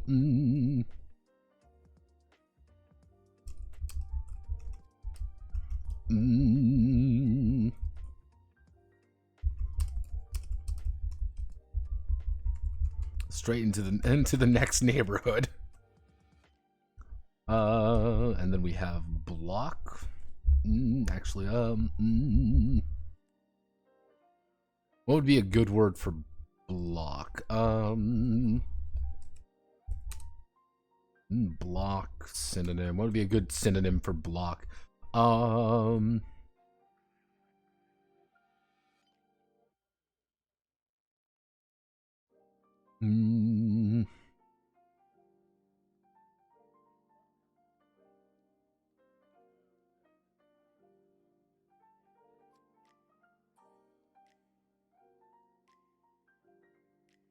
We can do your repulse.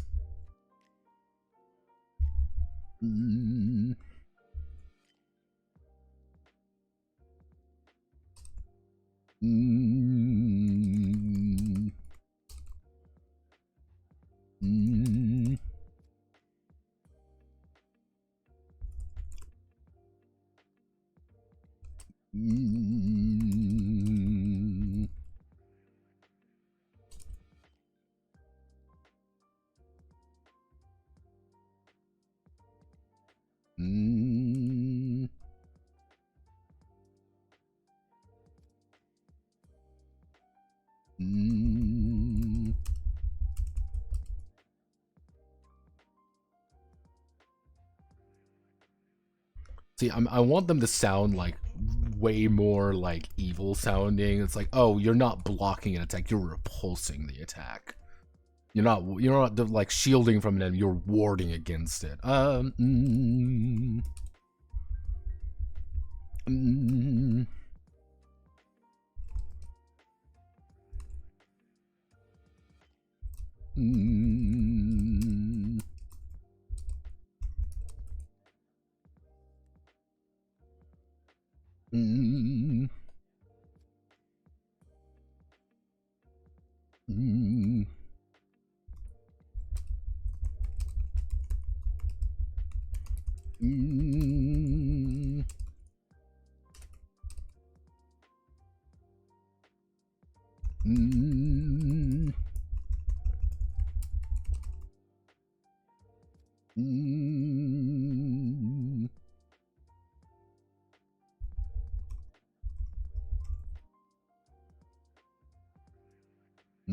But both protecting and suffocating. No.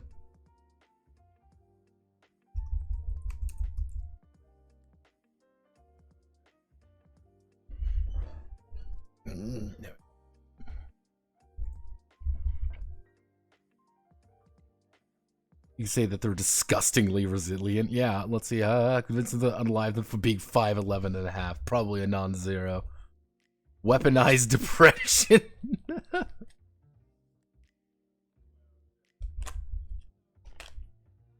Like, man, I'm not even 6 foot. It's Jover. See, here's the thing. 5'11, you could just say, nah, man, I am 6 foot, and no one's going to tell you otherwise. You're like, yeah, you're 5'11, but you're like, oh, well, I wasn't standing up very straight. That's why, bro. You can fool people with at 5'11. 5'8, you're in that weird zone. This is the worst zone. I would say the 5'8, like 5'7 to about 5'9. You're in the weird zone where it's like you're clearly shorter than other people, but you also haven't hit short king territory of the 5'6 to 5'4 range.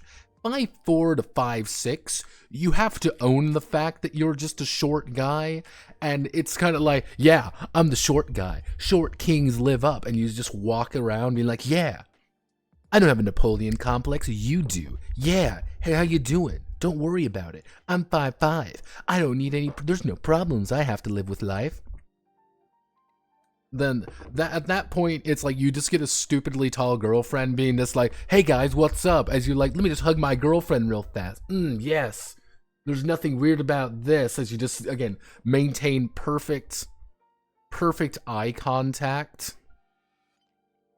Yeah, perfect eye contact with each friend as you do hug your girlfriend. Below 5'4", you enter pocket prince territory.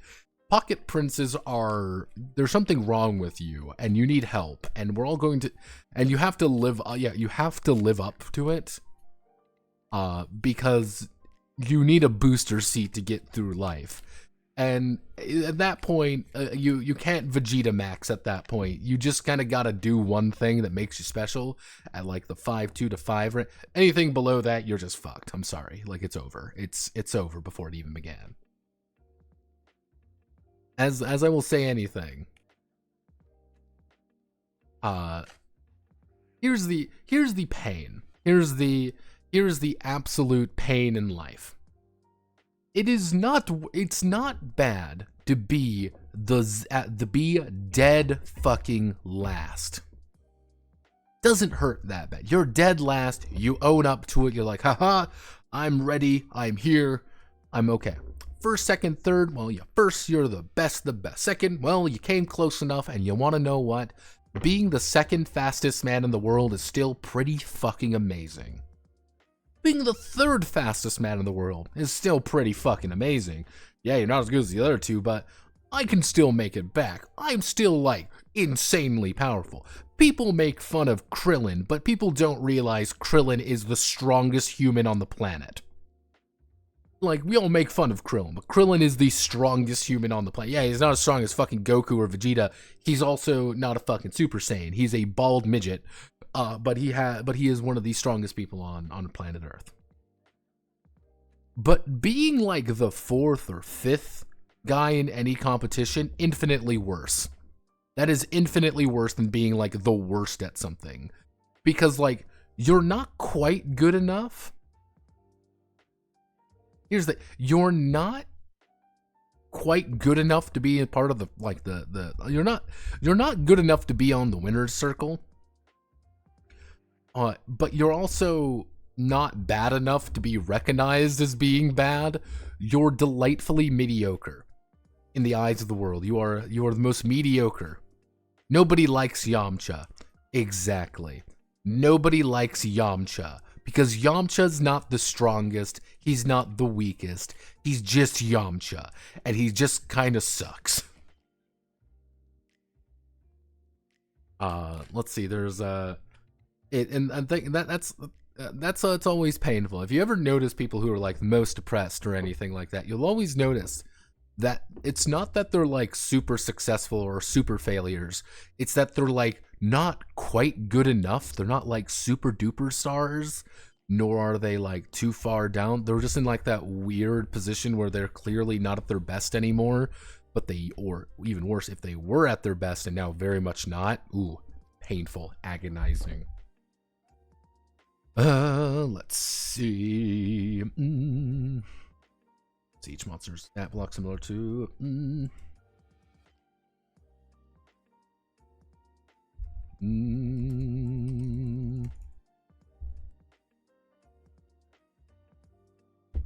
Let's see. So, when we want to create a monster, so.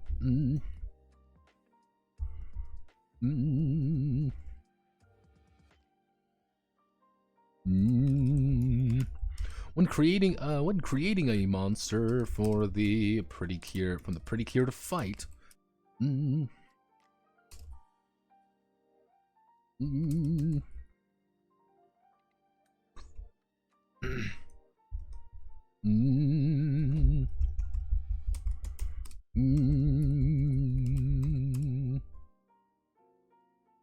monster's attributes.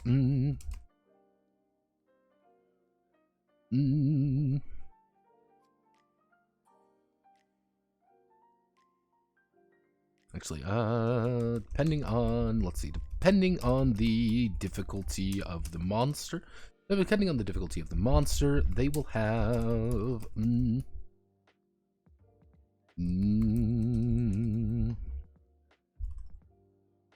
attribute score. Depending on the difficulty, they'll have different attribute scores.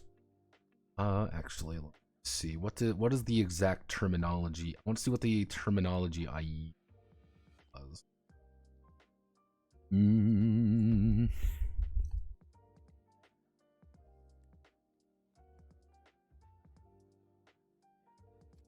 Ability and action. Okay.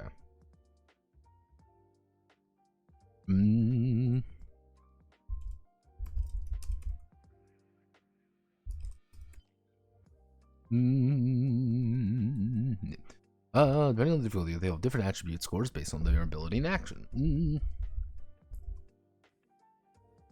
This and then.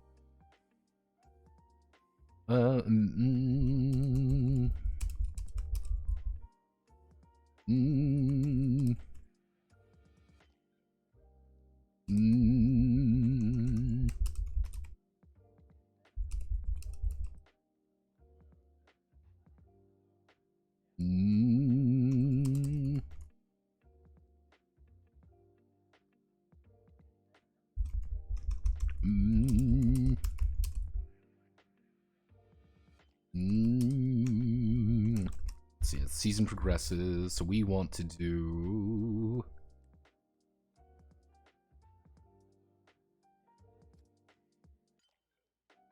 we want to do early season. Actually, if we want to do, we add in a one to the left, and we want to do early season.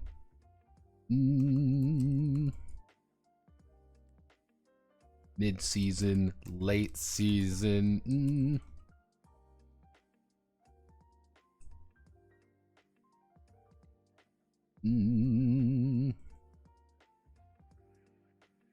Late season, middle season, early season, middle season, late season, climax, climax arc, and then we would have abilities. Ability. We'd have action.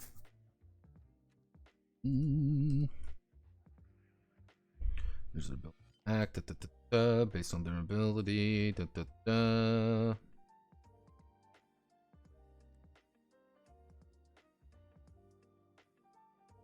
Let's see. 12 attributes of an ability and action is an attribute. Cures actions. So left side would be their actions. So their actions are deviance, hatred, misery. Their abilities are attack, defense. An ability would be then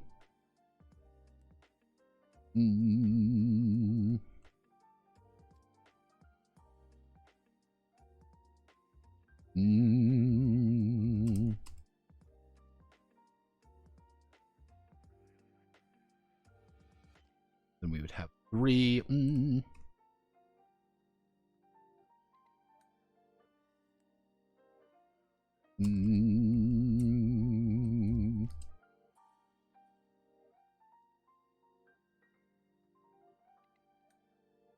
We have a pretty significant jump in power during the climax arc. You know, it's kind of like this is the climax of the entire series. This is our special. Like, okay, this is it. We've got to fight them using the power of love. How are we gonna do that, Hitomi-chan? So we would want to do using our very basic way of doing this. I just want to create. So early season ability. If we do 2-3. Actually, if we say 3-2, and we have a 0 in deviance, a 1 in hatred, and a 2 in misery, we'd have 3, 2, 4, 3, 4, 5. That's too high. We need to reduce that down. There's a very particular reason why we need to actually reduce these down.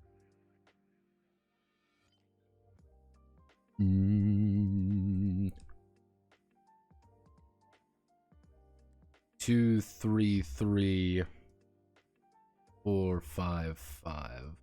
Do something like that. So if we do it 1 attack, we do 2 attack, 1 defense.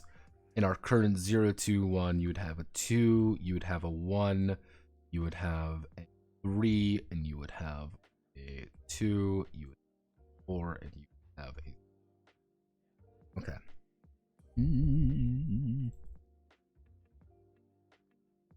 There's a very particular reason here. So,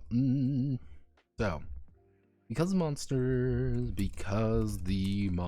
do not roll. Because the monsters do not roll, these will act as the target number. These will act as the target number. Let's see. Because the monsters do not roll.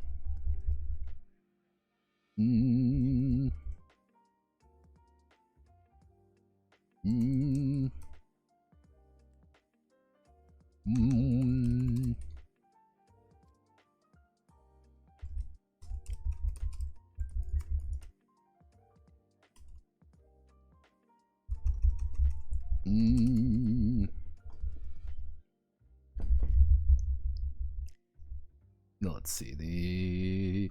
Because monsters do not roll, these will act as the target number when the pretty cure are attacking or defending against them.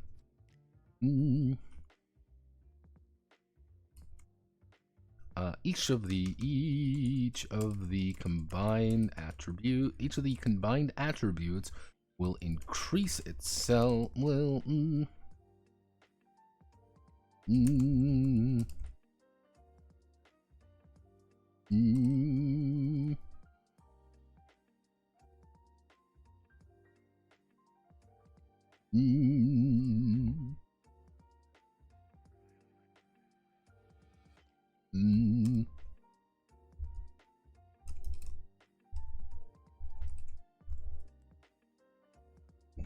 which is +1, -1 of the original value, so that would be...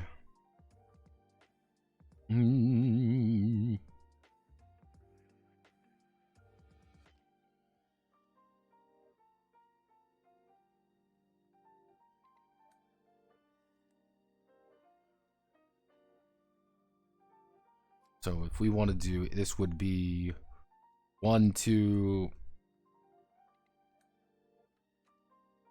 3, 0, 1, 2.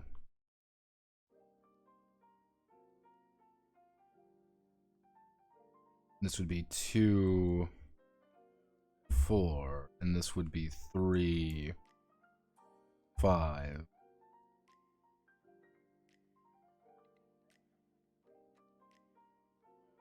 2, 4. 2, 3, 4. So it would be written out like this. Of the original value. This is these are the full. These are.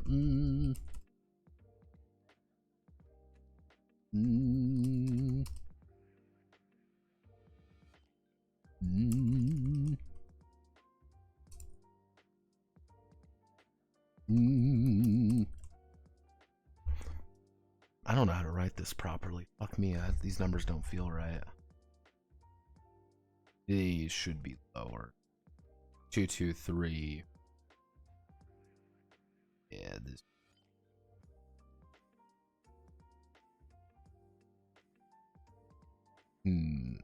No, but do not call it climax. Finale, finally, finale arc. Jeez.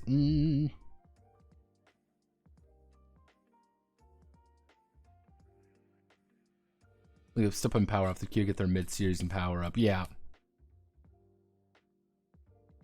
It's going to be tough to hit a 6 in the system. Yes, it is very tough to hit a 6. And that's kind of the point. Is like, yeah, this is pretty fucking insane to hit, like, that kind of that finale arc stuff is like, yeah. That's why I'm like, the numbers aren't final here. The numbers are very loosey-goosey. Because whenever the Pretty Cure makes an attack against the... I'm just going to write this out. We can fix it later. So, whenever the Pretty Cure makes an attack against the monster, they will... they'll roll the appropriate attribute.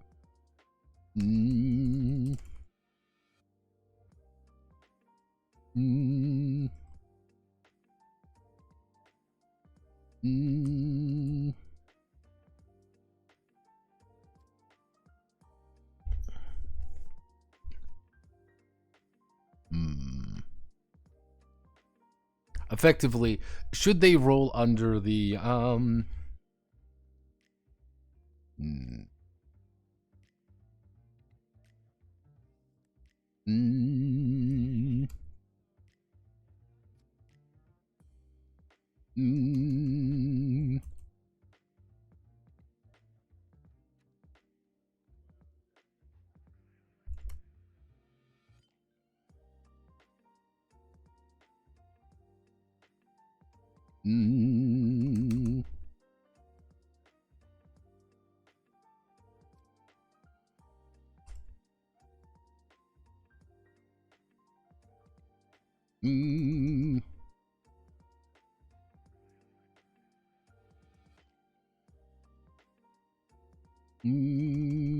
written as counter glance, hit and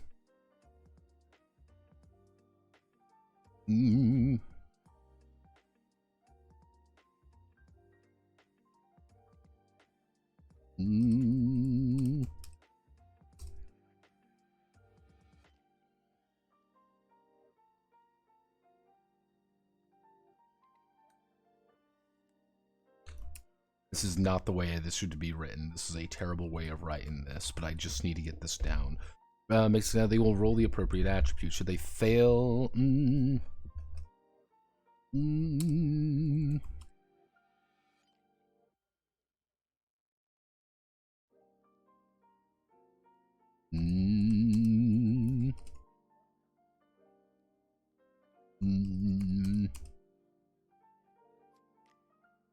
Mm.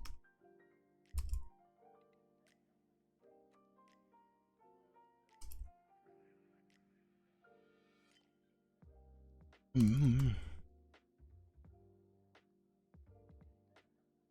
Mm.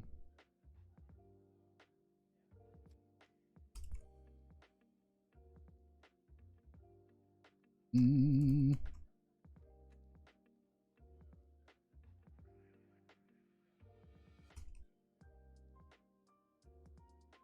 Mm.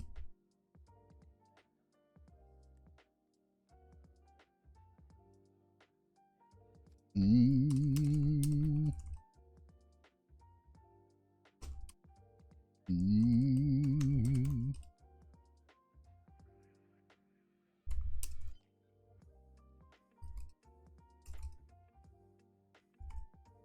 Mm.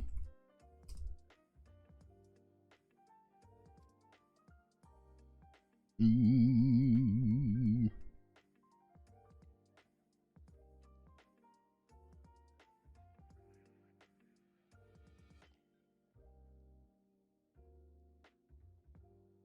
Mm.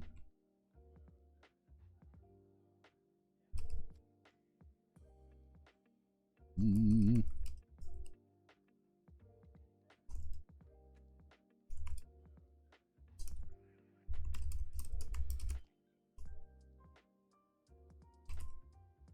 Mm.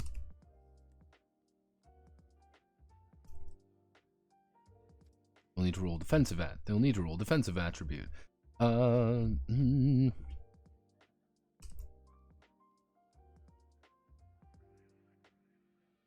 Mm.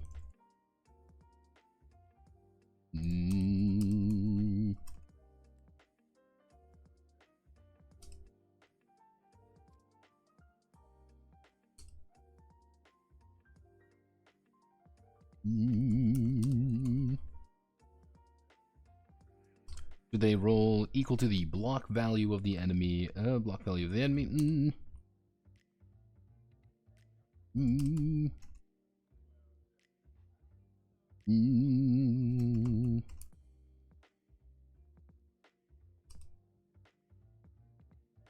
Mm.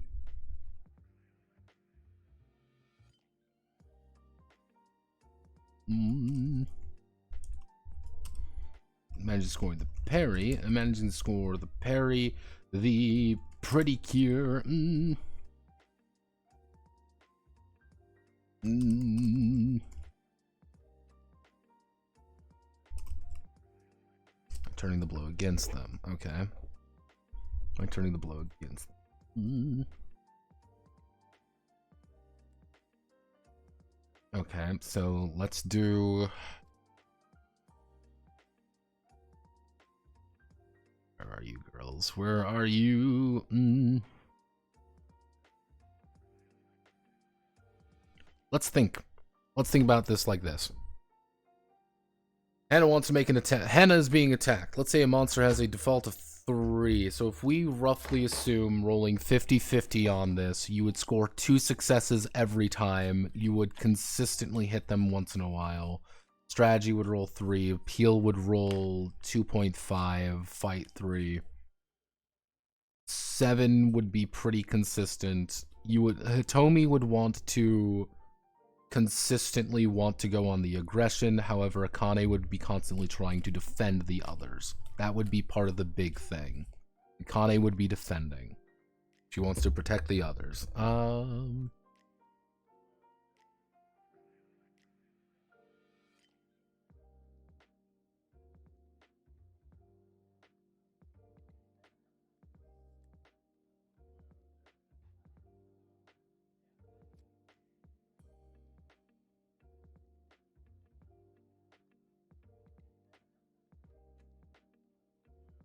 What if we do 0-1? What if we do 0-1, 1-2, 1-2, 2-3, and then we do 5. Actually, then we do 5-4-5. then we would do 0-1. There's a chance you will have 0-0-1. If you score 1 success, you've scored a critical or you scored a perfect parry on them. Or later on, mid-season rolls around. Mid-season rolls around, you're going to be able to score a lot more consistently.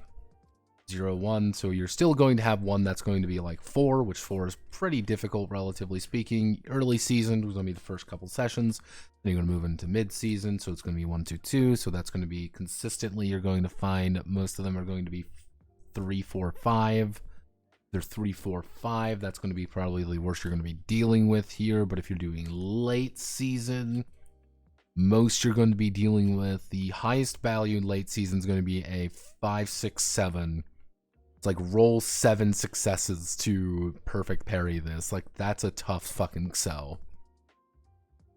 Rolling 5 successes is a tough sell. Because you can think about it that each roll is going to be half the value. If you have 10 d6, you have 10 in attribute. Consistently speaking, on average, you will roll 5 successes. On average. Again, we are doing, 1, 2, evens, odds, very simple to understand. Consistently speaking, you will roll 5 if you have 10 dice. Again, just take it half value. You have a dice pool of 6, you will consistently roll 3 successes. Dice roll of 7, 3.5 successes, 8, 4 successes, stuff like that. We assume that every episode, every single episode, we can increase 2 of our abilities by 1, and we say we dump it always into pretty consistent ones. We can consistently increase a 6, so after 4 episodes, roughly, you can get up to 10. So you can, roughly speaking, hit 5 in one thing, but you need to make it up in others, so you're constantly going to be kind of spreading it around. We assume the early season is going to be about... If we assume, let's make an assumption and base this off of 4 episodes effectively per. A full campaign is 16 sessions. Doesn't seem like a lot, but let's just say that. Hitting the finale, like... Okay. Little janky, but maybe we can make it work. I'm going to write generals and in turn the dark precure as slightly different rules. Effectively, the idea with them is they are like pretty cure. They are built the exact same. They roll dice. Monsters do not roll dice. They are flailing around mindlessly. They are kind of just belligerent, instinctual creatures that want to punch you to death. If you're the basic rules are, if you're just fighting these guys, you're just going to be fighting monsters. Generals run away second they get threatened. You don't really fight the generals at all, because it's a lot different fighting a giant monster versus fighting a person. If you want to introduce that concept, it's going to be a side rule, which is going to be, hey, this is how they function. They are going to operate similar to Pretty Cure. They're going to be rolling defense as much as they're going to be rolling, trying to attack you. One of the big things, though, is that they have special techniques just as much as you do, and they want to pass initiative to you as well. They pass initiative to you, they get one of their special techniques that they can use to block damage or hurt you really badly using one of their special techniques. Which, if you look at, for example, in Heartcatch, the Dark Precure, the Dark Precure effectively hands them initiative a bunch. They say, yeah, here, come on, attack me. And she's like, all right. And then she immediately perfect parries them and beats them back really easily and says, haha, Lamau, I'm going to beat you. And then she does, after doing Dark Fortissimo wave, and then everyone loses. Yeah, they usually fight the generals directly kind of at series midpoints and finales. That's why I'm kind of like, they are a lot more powerful than other ones. That's why it's like, you want to fight them. You don't need to, though, in case that's a little bit weird for you. But let's like assume monsters only. Because again, fighting monsters is a lot different than fighting a giant general, than fighting a person. And we have to assume this is made for children. Let's see. There's a reason they've been removing combat from Pretty Cures. There is a distinct reason they've been doing that. Because of this exact reason. So we need to rewrite this section to make it actually fucking functional. Which does remind me what we need to do is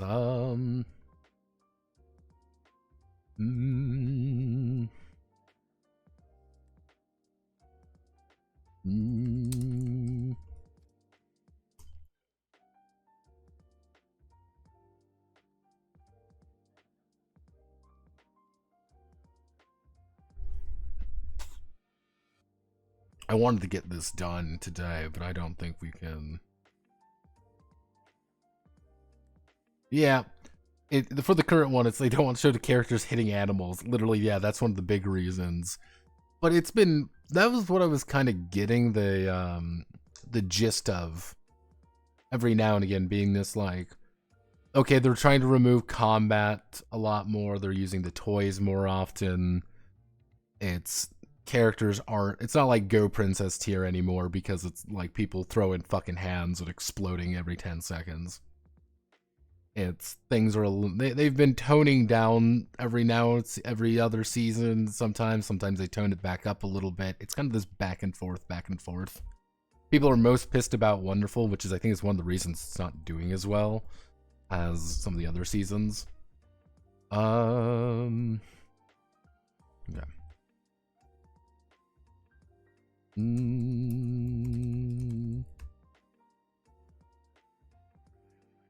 Let's use the present participle because the monsters are not. Actually no.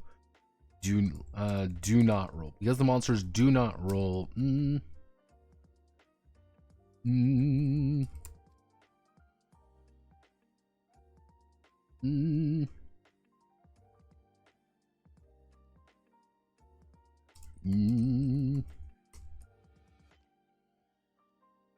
Attacking or defending. Each of the attributes will be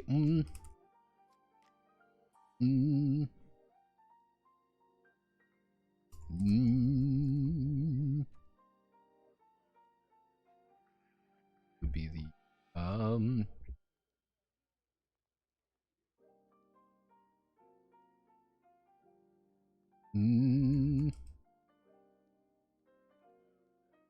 each attribute will have 3 values.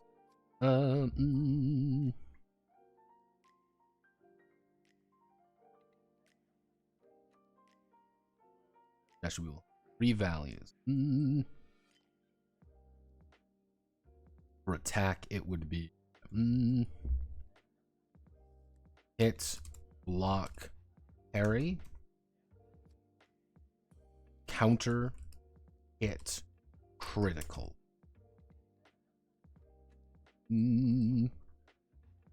The 3 values.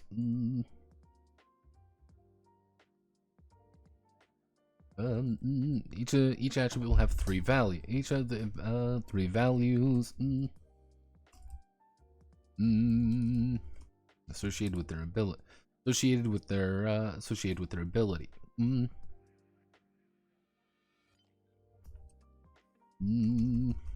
Attack or defense. Attack or defense. These are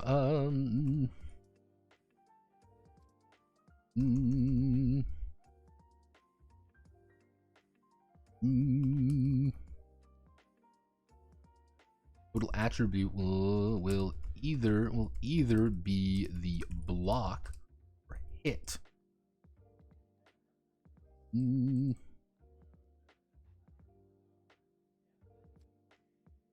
Actually, no. I need to change hit to something else. Counter, glance.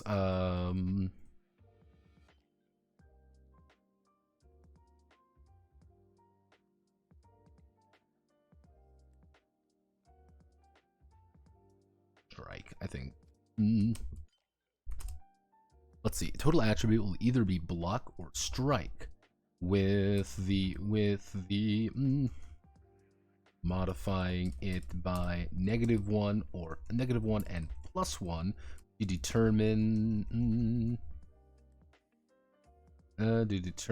their hit counter and parry critical respectively. very critical, respectively.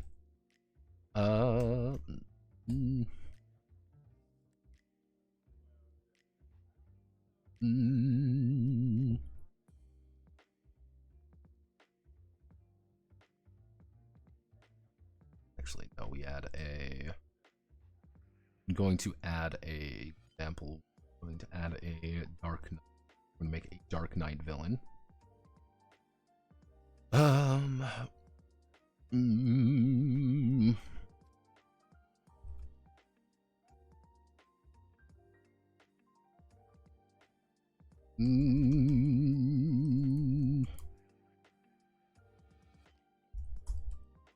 Dark Knight Greed Prince.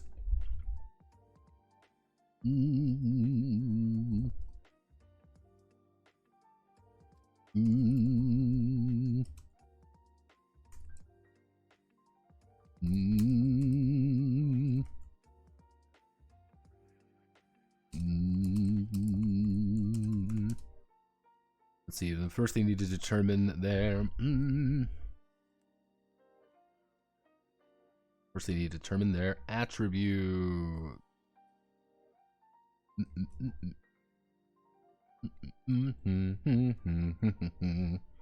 Da da da da da da da. Do do do do do do do do do do do do do do do.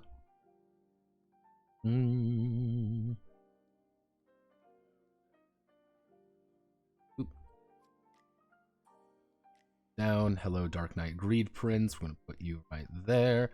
We only really need to worry about... Don't need that column, and we only need to worry about 3 abilities, so we don't need to worry about heart. Do...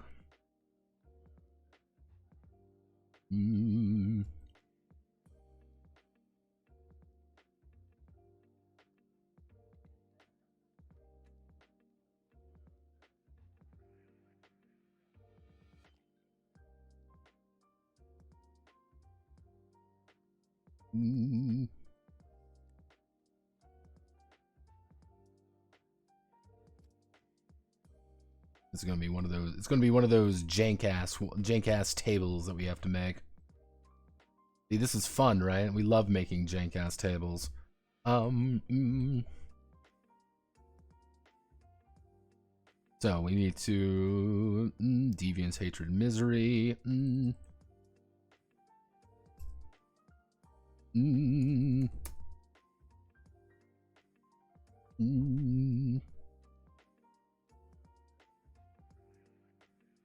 Attack, defense. He's an early season, so he's only going to have 1 attack and he's going to have 0 defense. His deviance is going to be let's say that he has going to have a 0, 1, 2. Let's say he has 0, 2, and 1. Kind of the idea, you're always miserable when you're greedy because you always want more, you never have enough. So his attack, and he's going to have 0.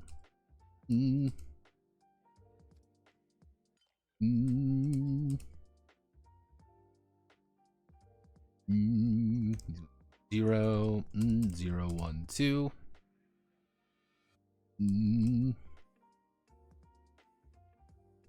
He was going to have 2, 3. Actually, word. Destroy, repulse.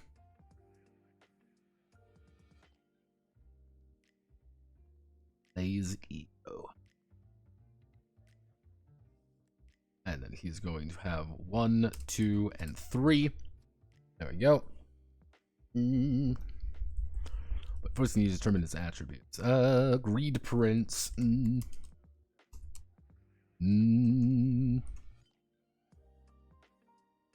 The director distributes. Greed Prince. Greed Princes.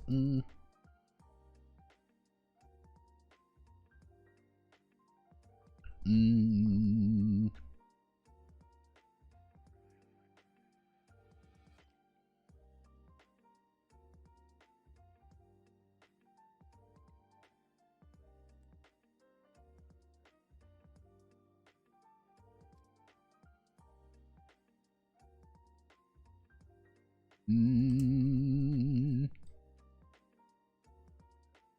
to strike critical.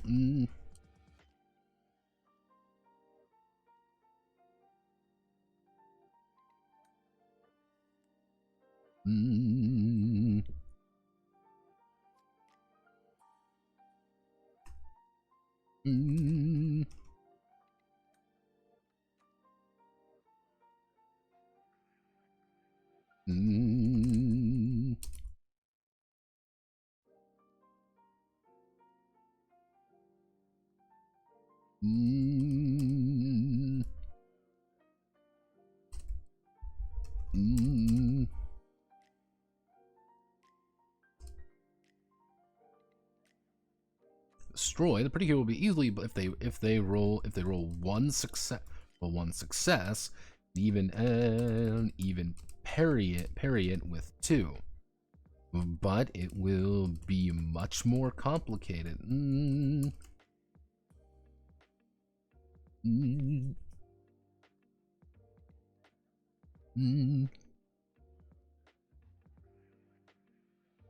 Gonna be much more complicated to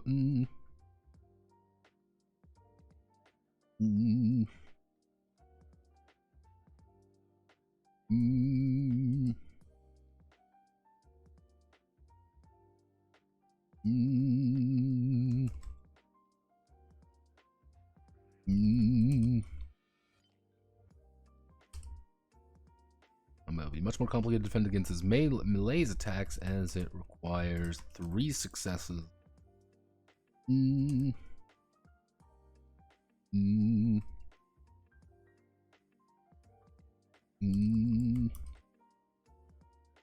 This requires 3 successes to defend against it.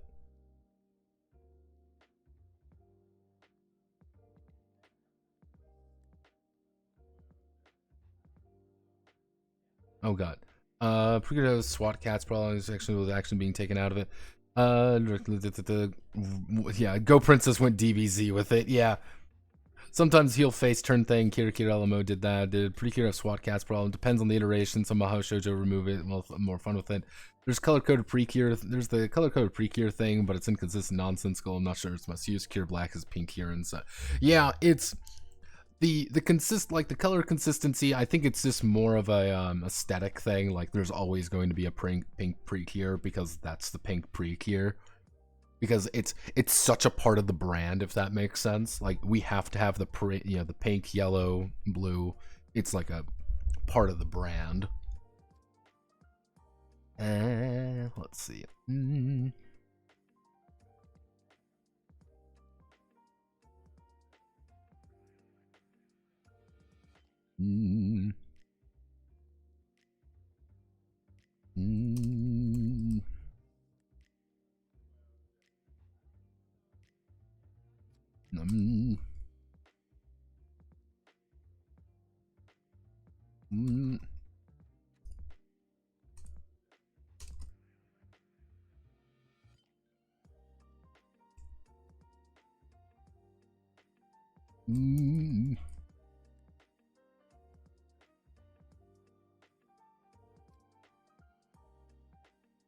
Like even if they roll 0 successes with a blast attack, they'll still be successfully hitting him. They'll still be successfully hitting him. Yeah, that's kind of the joke almost. Like if you have a 001, it's like even if you roll 0 successes, you'll still hit. But it's like you need to roll effectively 3 or more successes here. If you roll 2 or less successes, you failed. I could probably remove this one. Like if you just fail. I could remove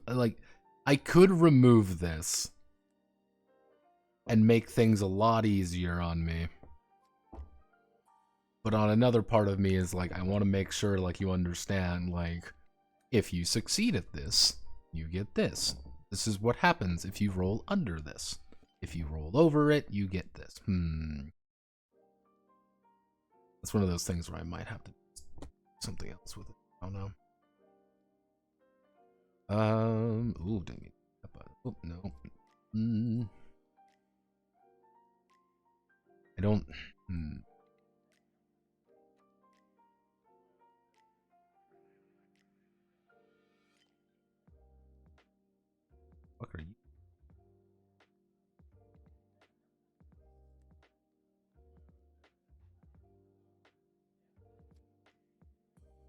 Okay, let's see.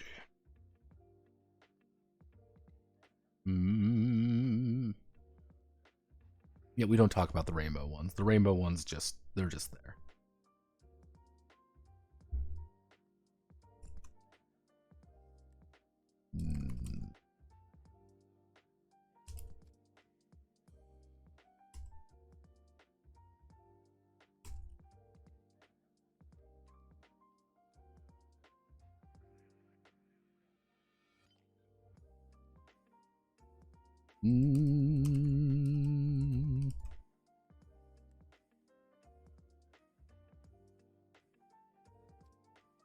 Actually, what am I doing?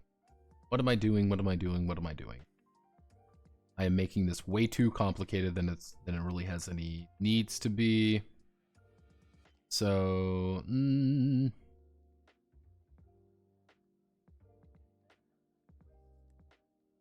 Keep it simple, stupid. Keep it fucking simple, stupid. What am I doing? Stop making it complicated.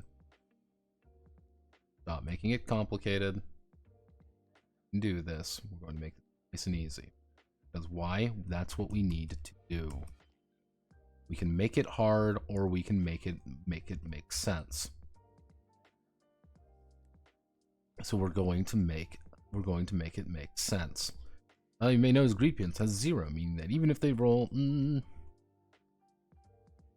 so there we go. Because monsters do not roll attributes, do not roll their attributes as target number when pre-clear are attacking or defending.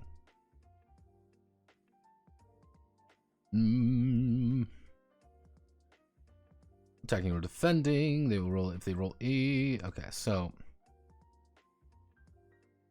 yeah, so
if they roll over the attack, if they roll over the attribute,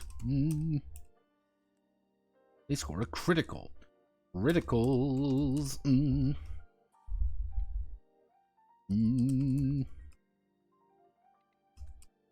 Let's see. Criticals add +1 momentum.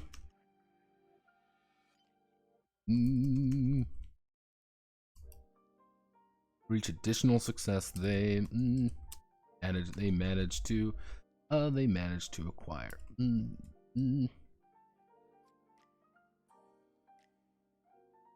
So you're encouraged to kind of stack. However, it's kind of the problem is if you stack too much on one thing, you're going to be really weak in other fields. Actually, they score a critical. If the attack is critical, they add +1 momentum. They add +1 momentum. Add +1 momentum to. They add +1 momentum.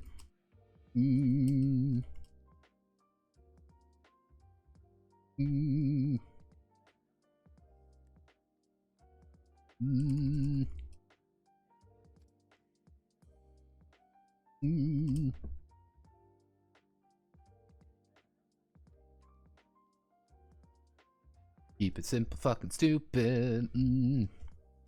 When a pretty cure is being attacked by the monster,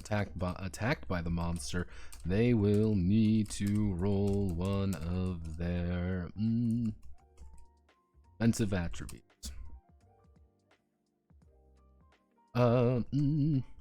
Should they fail to beat the target number,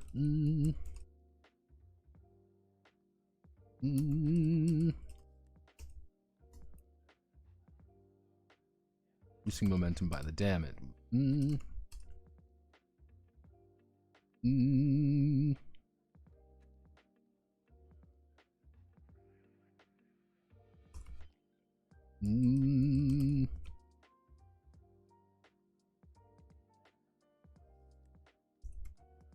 Monster will continue there, but the monster will continue there. There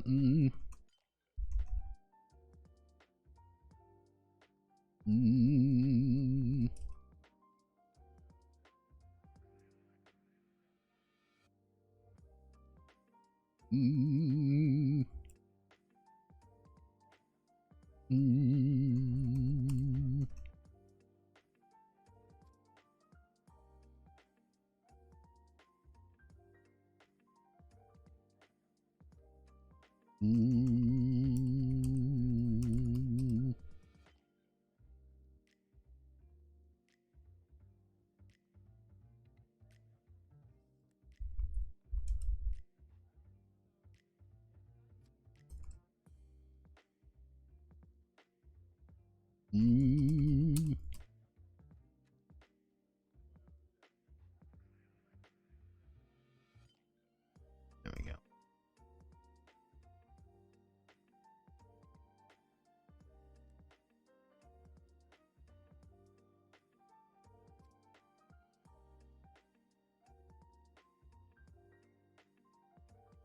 So the Predicators is being attacked by the monster, normal defensive attributes, but the monster will continue their onslaught if they score more successes. So if they only roll,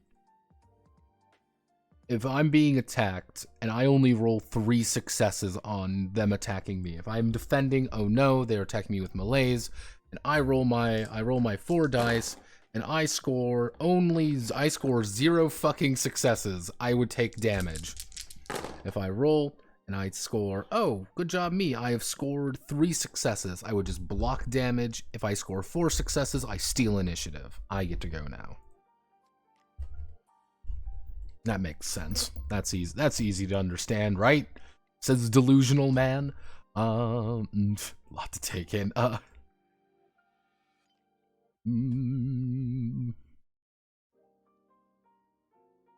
Actually, that will put image right there to make things nice and easy. Then we put a line right here. And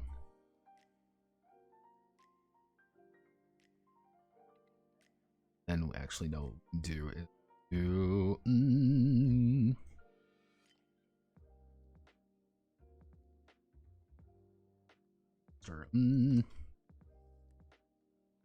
start attacks.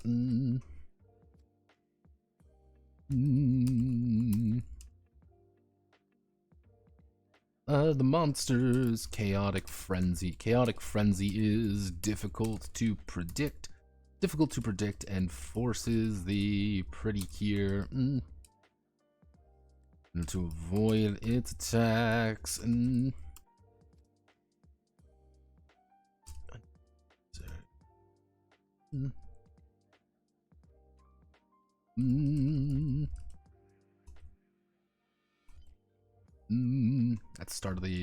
At the start of the director's at the start when the monster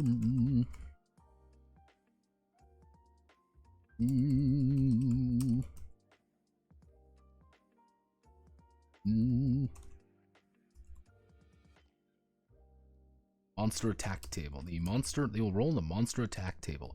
Selecting one let's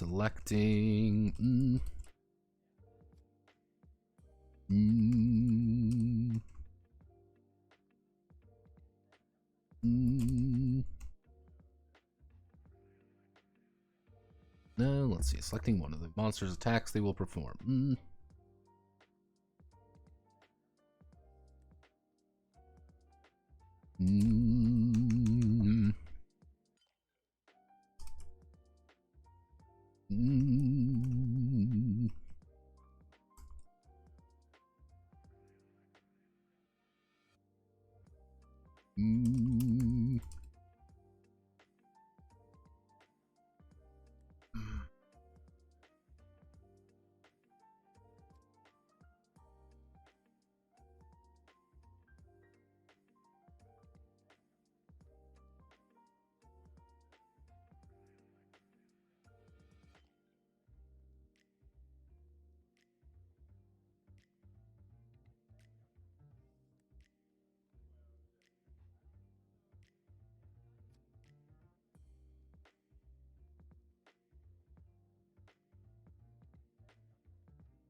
In transformation? Yeah, yeah, the T got kind of got cut off there. Each monster have 6 different actions.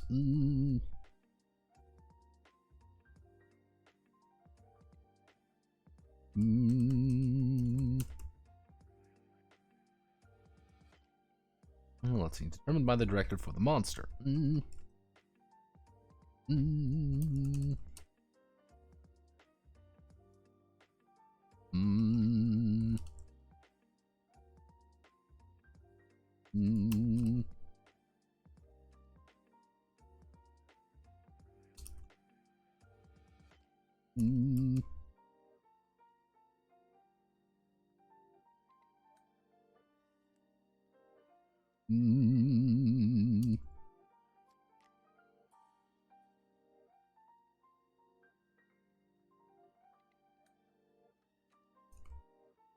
Should it be successful? Then we go up here, and then we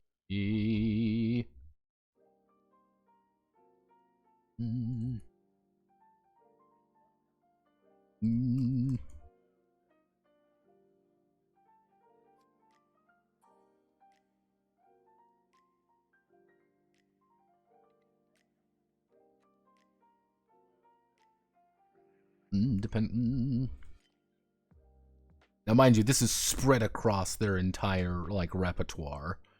Actually, you know, let's 6 divided by, so we want to do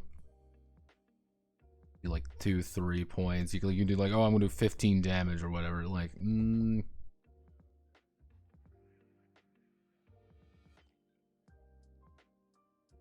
10, 15, 20, 30. No, that works. Like, you're gonna.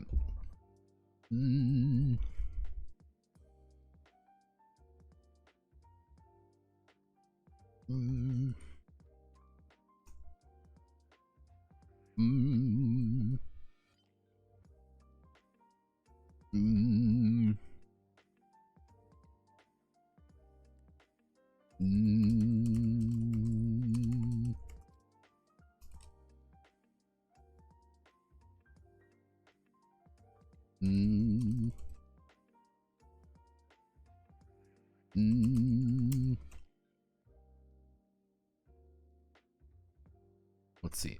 Over the course, the total attack has to distribute among their 6 attacks will change. Allow forcing the pretty cure to be even more careful.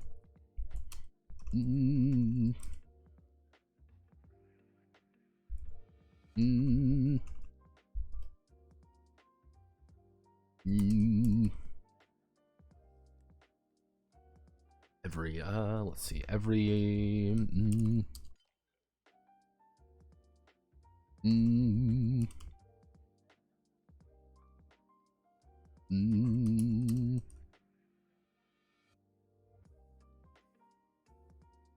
let's see, every attack will have 1 attack attribute associated with it.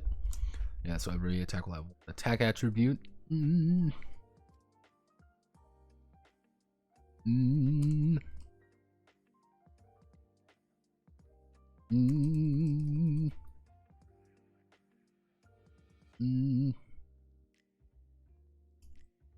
Focused attacks target 1 precure. Target 1 pretty cure.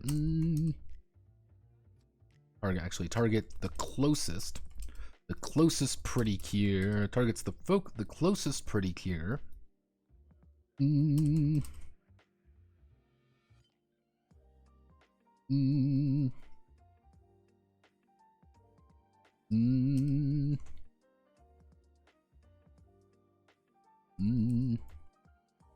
one will randomly be chosen. If the then one will be randomly chosen. If actually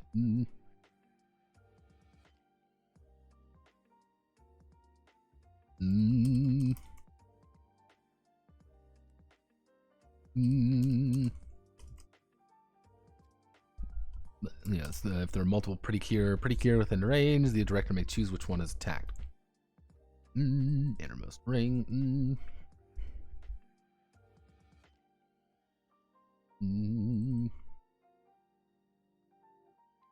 Position. area attack. Select either a section, select either a ring on the a ring or section of the position map.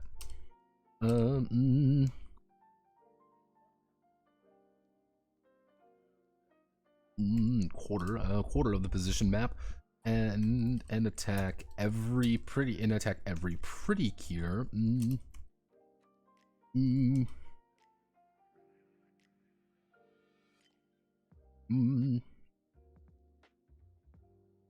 Alright, in either a ring or quarter of the position map, attack every pretty cure in that position, in those positions. Attacks every pretty cure in those positions. And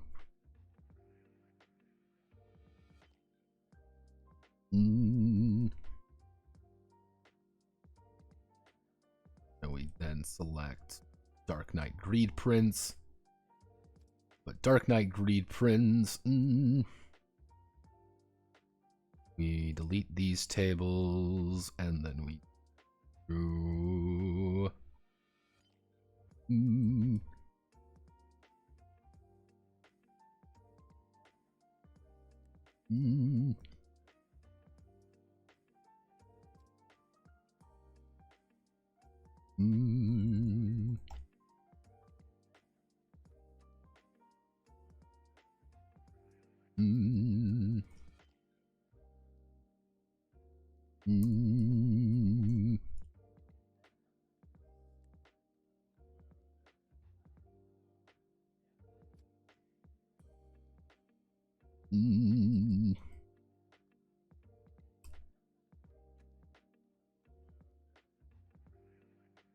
So, name of the attack, what it's actually doing.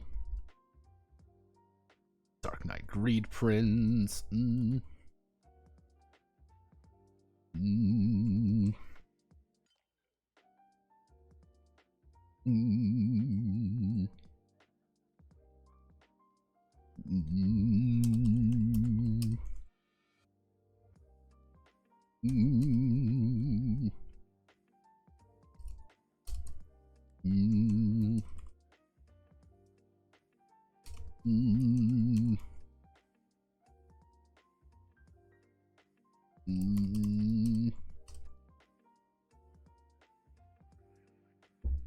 Let's see. We want to do a Dollar Fist, of course. Dollar Fist is going to use his destroy. It's going to be focused destroy. Then we're going to do focus destroy, and then he has 10 to distribute. It's going to do 4 damage.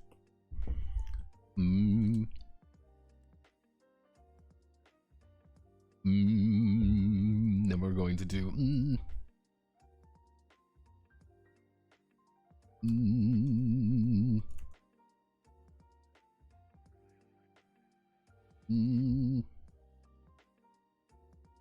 radiating area, inner ring. So everyone in the inner ring is going to get hit by his radiating pain. This is going to be effectively his malaise. This is going to be worth 3 damage. Now, the thing is, if there are a bunch of people right in with him, you know, there's a bunch of people near him, that can be 3, 4, 5, you know, that could be 3, 6, 9 damage. You know, that's a lot of damage if he hits the right ring. So it's kind of like, oh, well, we don't want to be in the same area, possibly, because that's not very good for us.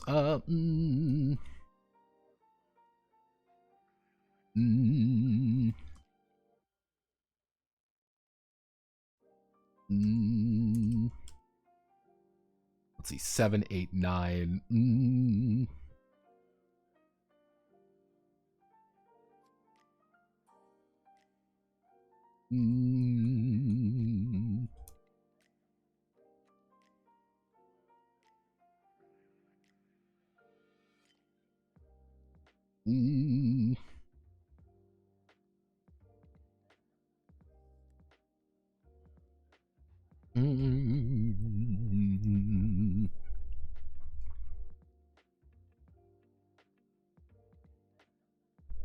Mm.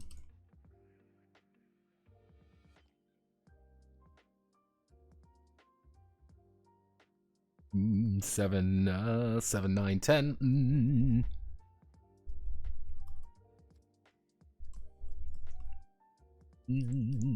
There we go. Here's what we can even do. We can let's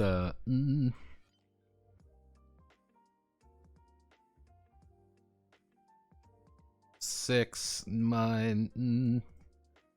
There we go.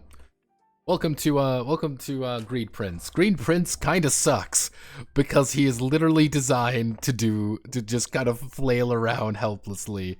He's not really that threatening of a monster. He's not supposed to be that threatening of a monster. He is a level 1. He is like this is like first monster of the season. He shows up like, hello, I'm Greed Prince. And then it's like, okay, and then you blast him away and then he dies. And you're like, damn, Greed Prince, you sucked. He's just like, but thing is, he can do a lot of damage. If he hits a few people with radiating pain, he might win the fight almost automatically. If he manages to hit a bunch of people with radiating pain, it's going to hurt a lot. But if you kind of see, he's not using everything.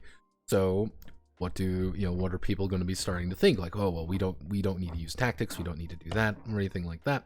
We can improvise a little bit more. What we can do actually, what if we put you here? Greed Prince fits perfectly. I'm going to put let's put a very large I'm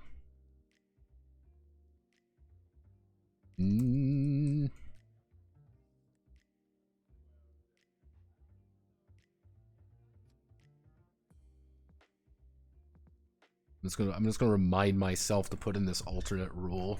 Effectively, it's if you want to do a mix-up attack, if you want to do a mix-up defense, it's I want to roll my I'm being attacked with a destroy action. Normally I would use my block.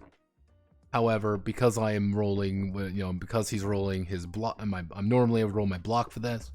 However, I want to use my shield because my shield's a lot better. So it's like, I can do a mix-up, but it would just increase the value. That's the big thing. Increases the value, we do the monster attacks.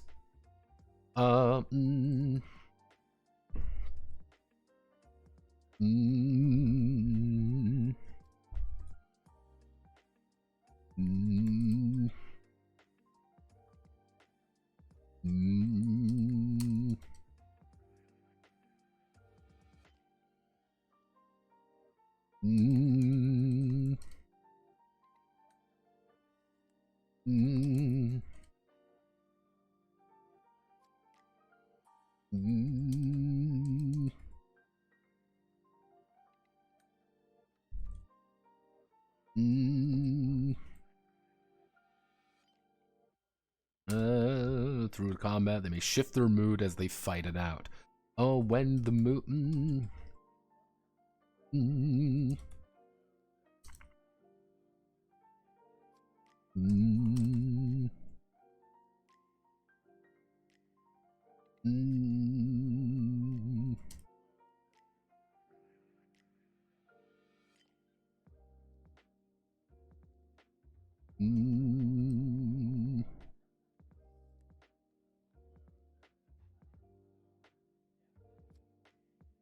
Monster mood is randomized at the start of...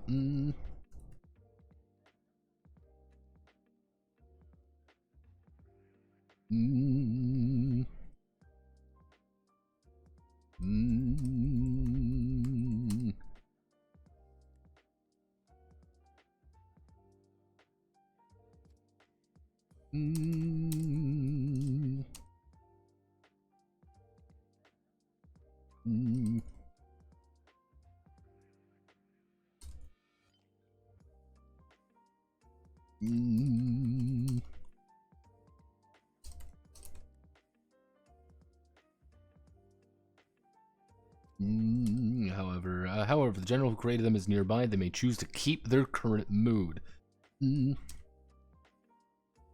So it's kind of the idea, like, if the general is still there, like, they're going to keep their mood. If they're losing, their mood's going to shift pretty drastically. They may be winning, but it's kind of like, yeah, if you can keep this mood as long as you want it to, but understand, like, so we want to do our various moods. Where are my moods?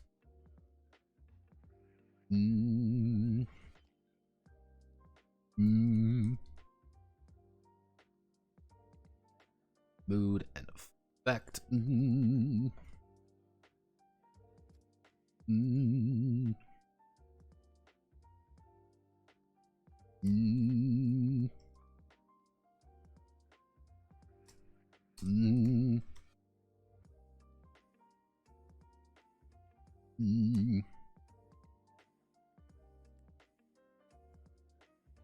Sad.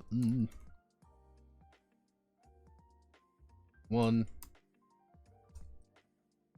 Attack. Reduce attack.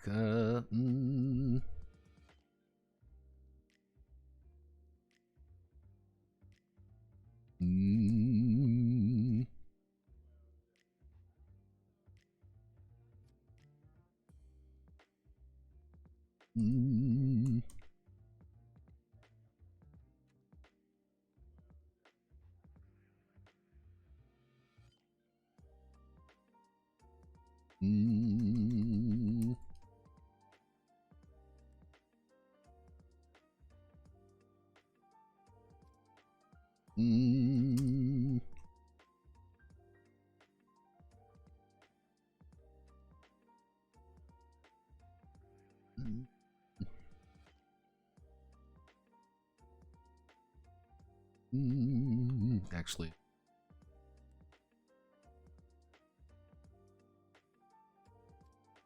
they're a little bit overconfident. They're overjoyed. You can kind of do that in a few different things. There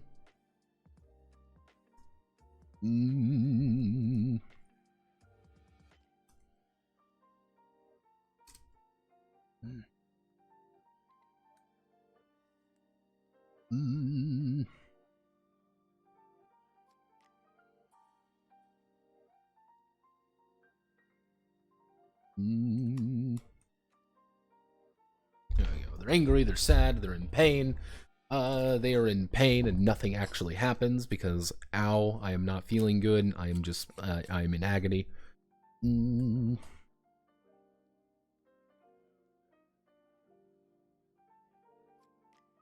Use your shield for everything. Hey,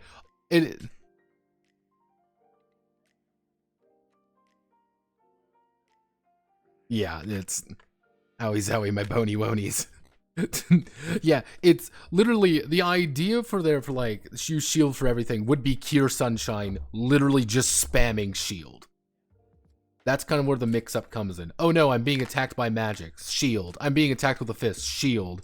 And it's just like, yeah, it's harder sometimes. And if you see it every now and again, her shield breaks. Just gets fucking broke.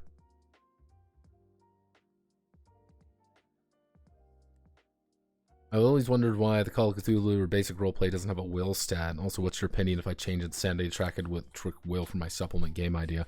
I don't know. Go for it. It kind of does the same thing. You can make an argument that insanity is your will. It's just a reverse way of saying it. It's kind of like, instead of calling, like, it's like if you had a health, like, okay, health. It's like, okay, you have a health bar. Easy enough to understand. But what if I called it blood? And every time you took damage, you increased your blood. You're taking more and more blood damage. You know, you increase your blood up and up until you hit a certain point, then you fall over dead. It's the same thing, just reversed. That's how I always saw it.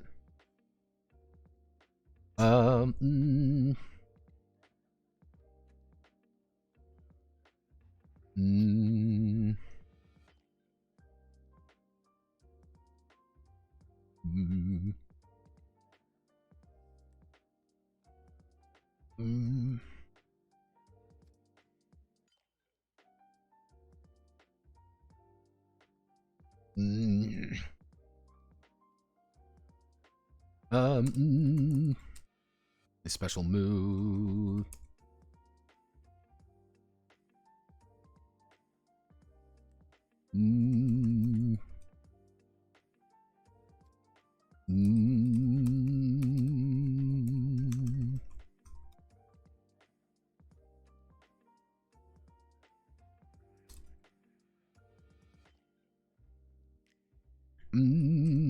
Let's see.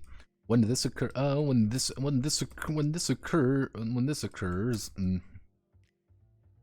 or other terrible events, when this occurs, or other terrible events, the monster begins to rage, and the monster enters a berserk rage. During the berserk rage, the monster is powered up drastically.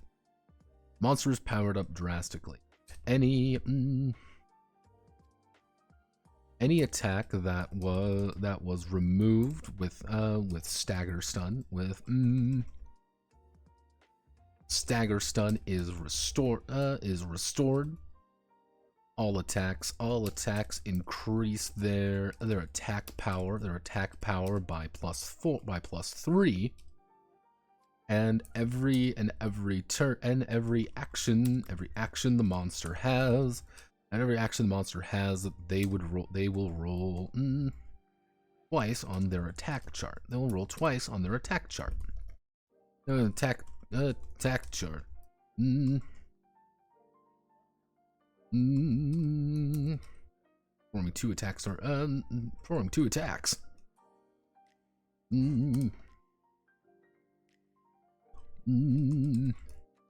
monster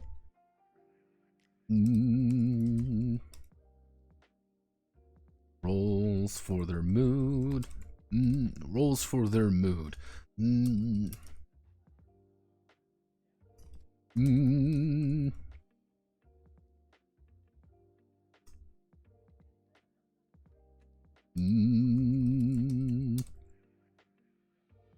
Usually goaded on by the general.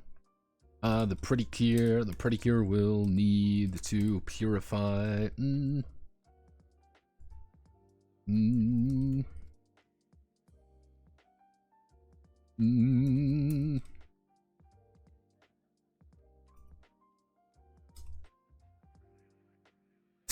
yeah, it is entirely possible to actually avoid the Berserk Rage. It is very easy to avoid the Berserk Rage, in fact. Because you want to know how you avoid it? You hit them really fucking hard with an attack. You hit them really, really hard with an attack, they will be unable to Berserk. You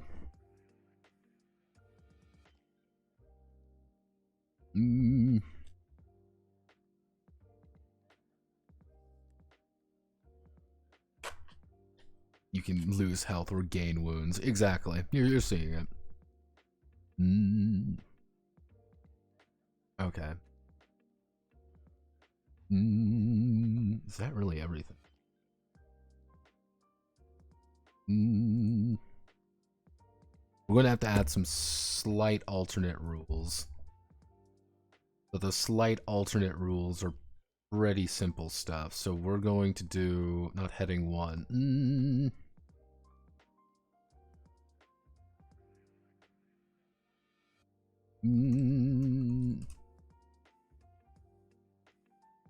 The end of the combat.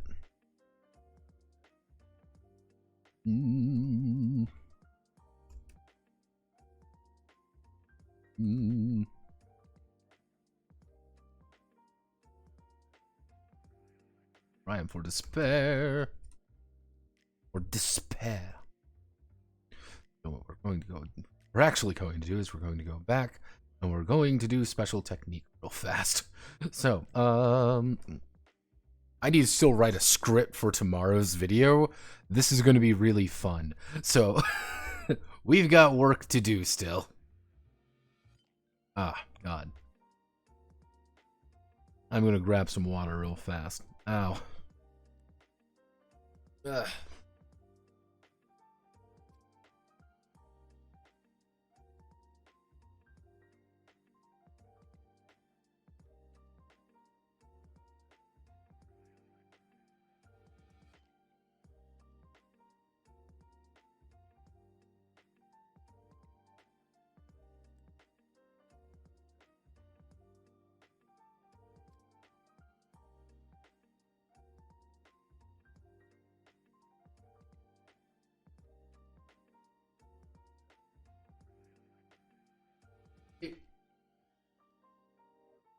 I forgot that I have the sparkling ice starburst flavored drink in my fridge. It's cherry flavored starburst drink. So let's pop this open. Ooh, it smells like starburst, all right.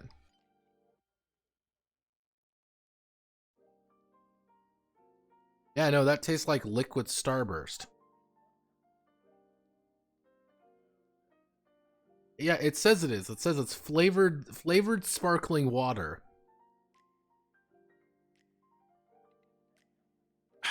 It's sparkling water. That counts, right? It's like water for pretentious people.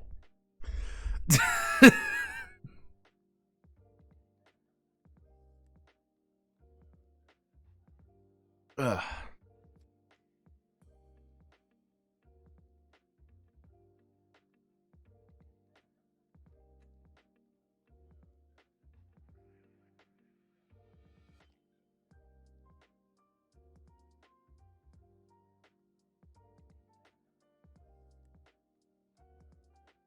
Okay. So, special techniques. Mm. Mm.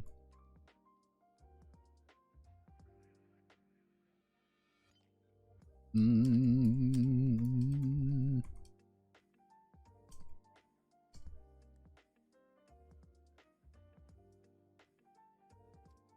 Mm.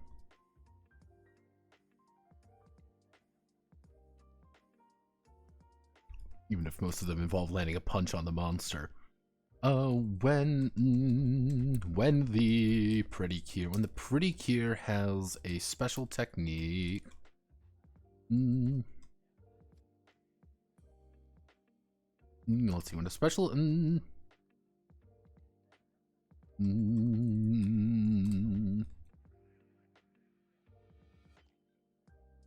they're use marked. Marked, they are able to perform that technique. They are able to perform that technique.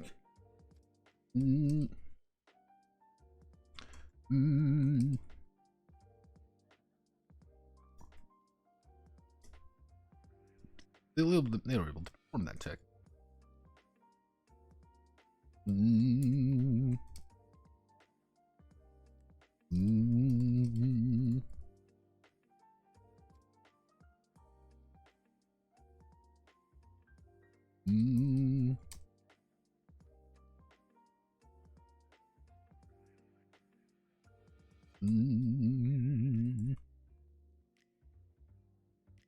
Offensive techniques.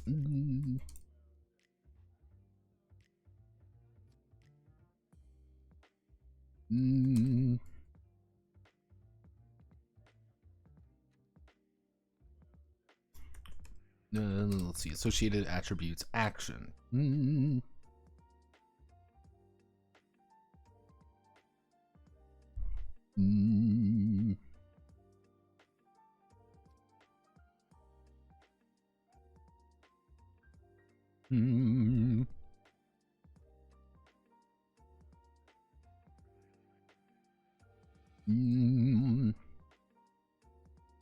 Hitomi, footnote.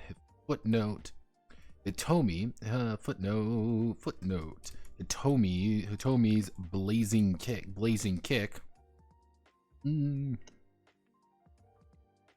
Hitomi's blazing kick can be let's see. Hitomi's blazing kick can be used.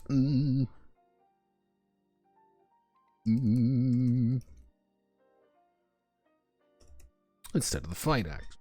Let's see. Offenses can be used in place of their associated action.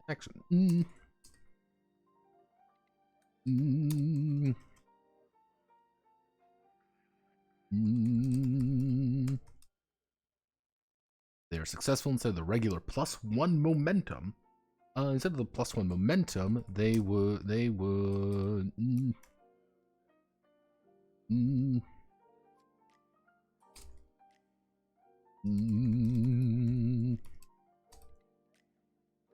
By the value list, they would increase. If they are successful, they would increase the momentum by the value listed. If they score a critical hit, if they score a critical attack, explained in the monster section.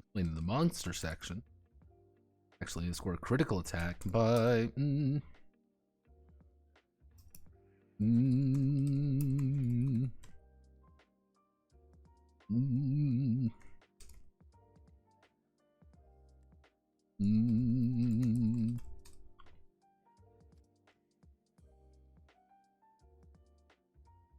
Actually, let's. No. Okay, no. Here's what we can do. They may choose to use their technique. They may choose to use their technique in one of two ways. Then we put a table.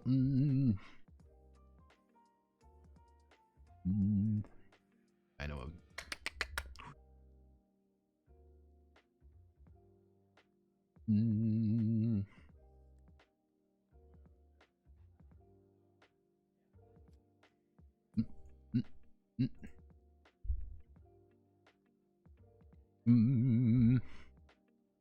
So, here's a question.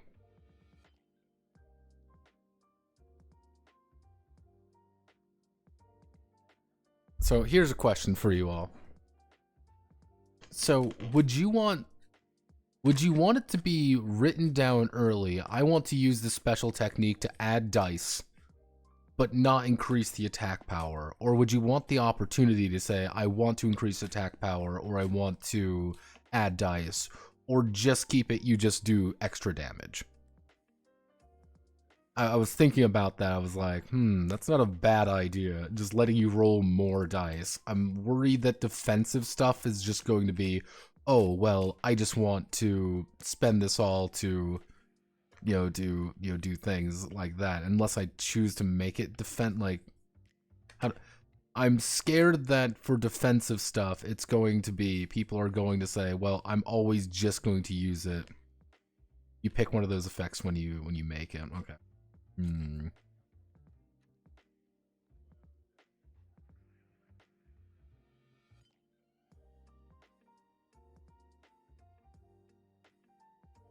Okay, you know what I'm going to do? I'm going to put that in as an alternate rule. We're going to put that in an alternate rule. Let's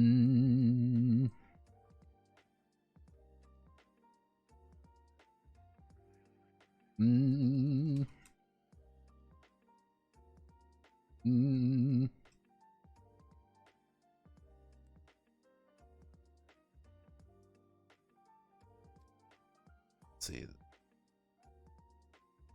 I'm going to make that an alternate rule because pretty much the GM section is just going to be me writing in like a dozen alternate rules. Like, legitimately speaking, it's just going to be like, here's a billion alternate rules for this game because it's the kind of game that needs it.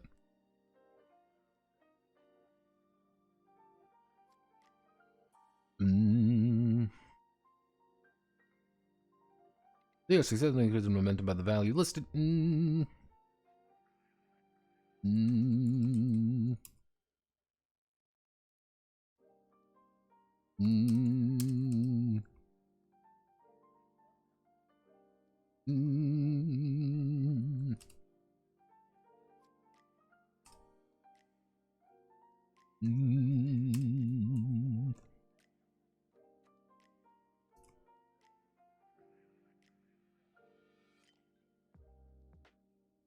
Let's see.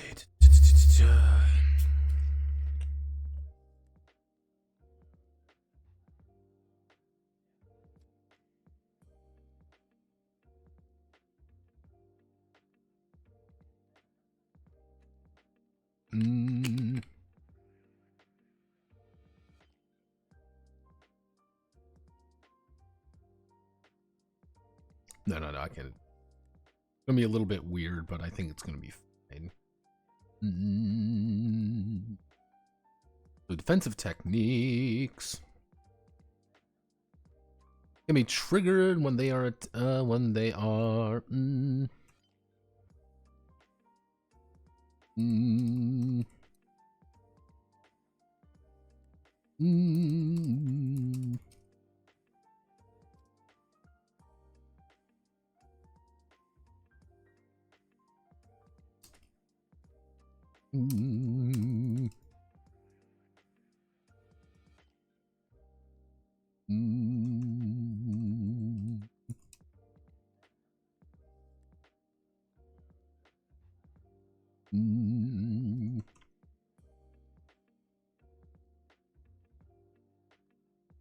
trigger when they are attacked by a monster. They will reduce the momentum lost from the attack.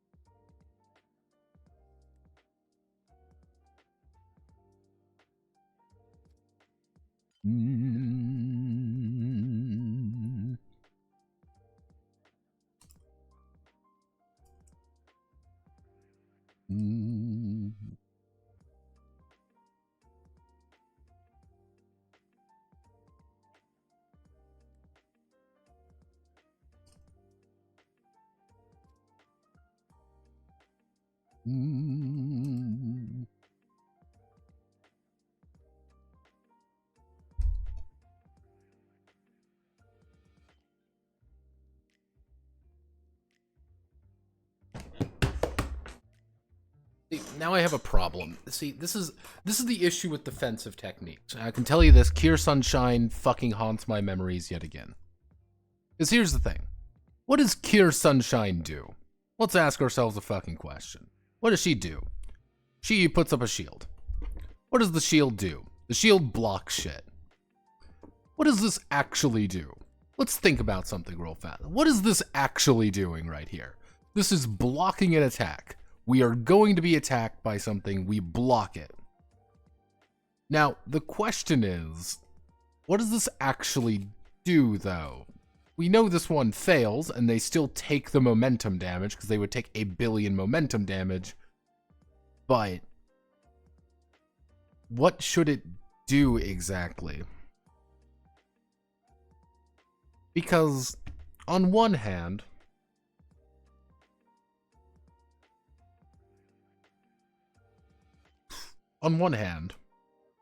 defensive techniques reduce momentum loss when hit.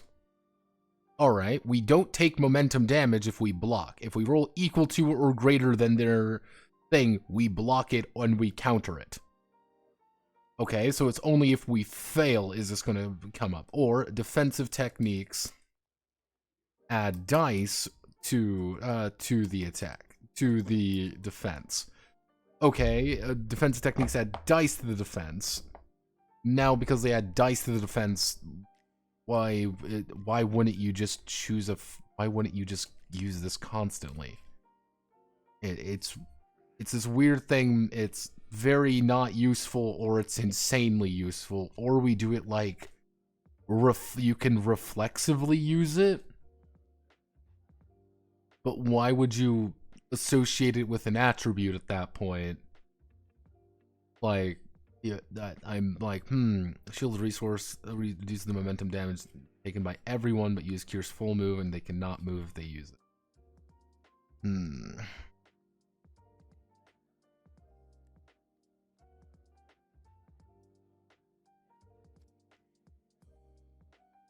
So we just reduce the damage of... you spend the attack, you reduce the damage of the attack for everyone.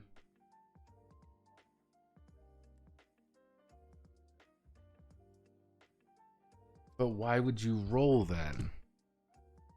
Why do you need to roll? Because you're rolling right now to defend yourself against getting attacked.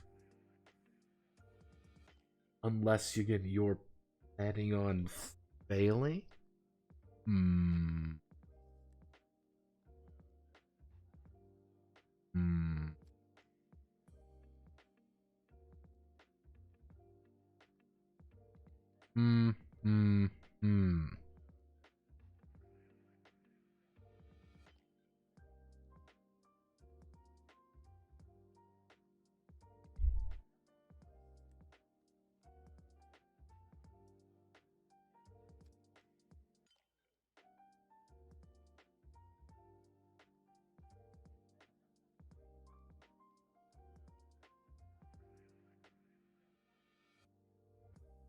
Block negates on one cure. Shield is group damage reduction.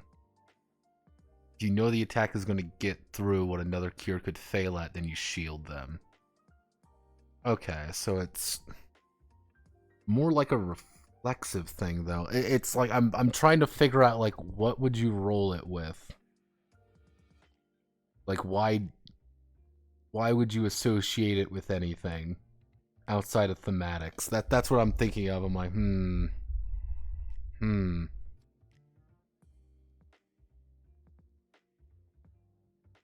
Yeah, that's what. Yeah, I'm trying to think of, like.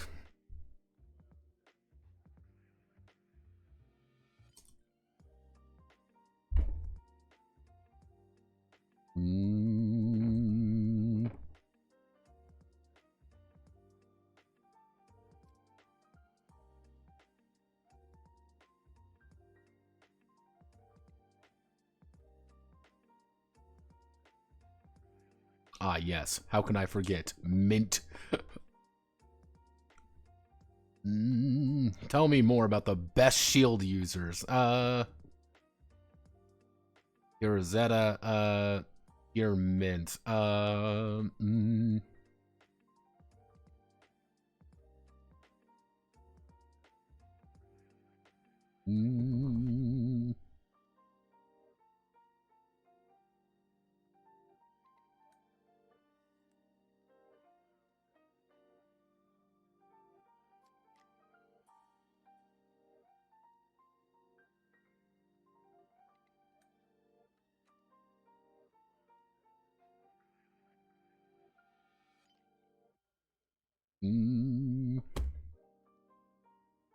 It's just like, here's a fucking demonstration of how the shield user is better than another shield user.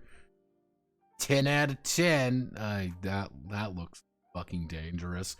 Shit.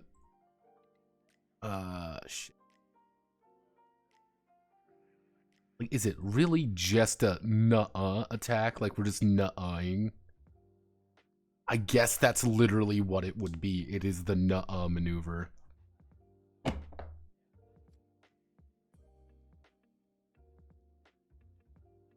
See, the thing is, our defensive attribute, if we find our defensive attribute, our defensive attributes are block, shield, tactics, and willpower. Generally speaking, I'm going to get I want to block something, I want to protect myself from magic attacks, I'm trying to outthink the enemy, and I am trying to use willpower to, you know, fight back through the malaise. Yeah,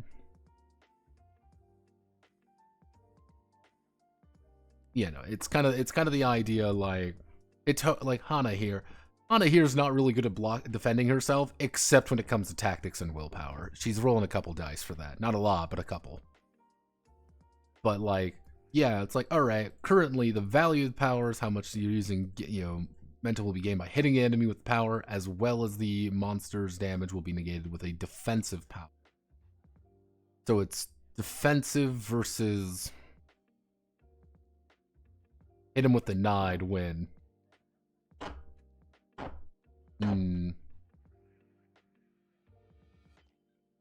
Okay, here's what we can do. Here's what we can do.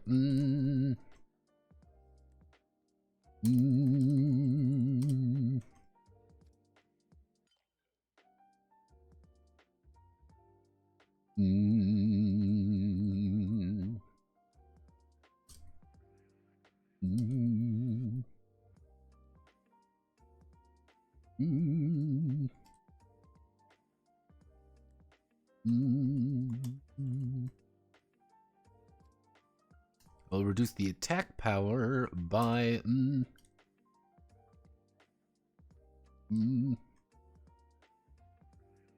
they will reduce the let's see. They will reduce the attack power by the value rolling their associated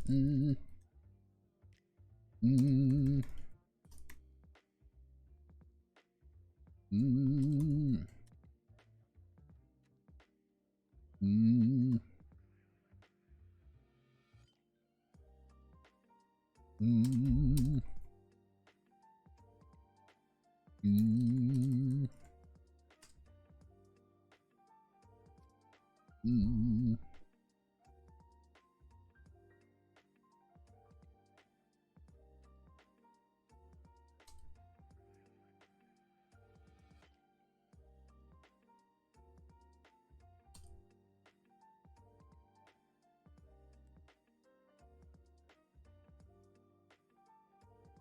We are being blasted by an attack. I am not confident our friends can do this. I am going to use my shield to reduce the attack power of the attack. I'm going to use my shield to reduce the attack power by whatever it is. So if I have technique 4, I would roll my successes. I rolled 3 successes. If I have value 2, I reduce attack power by 5, which is a lot of attack power, which says, hey, you might take damage, but you're not going to take damage today. I have spent I've spent a power to make sure that you do not die. It is purely defensive. We are not increasing momentum. Actually, it would be, we are increasing our momentum by virtue of not losing it. You would lose this momentum. Please make a roll. There's so much yellow on the screen right now. I'm dying. What are you talking about? There's not enough yellow. Are you frightened by my golden majesty? I'll have you know. We are gold. This is the gold experience requiem, as you may know. Yeah, no, I don't know what you're talking about. We're just Cure Sunshine fans here.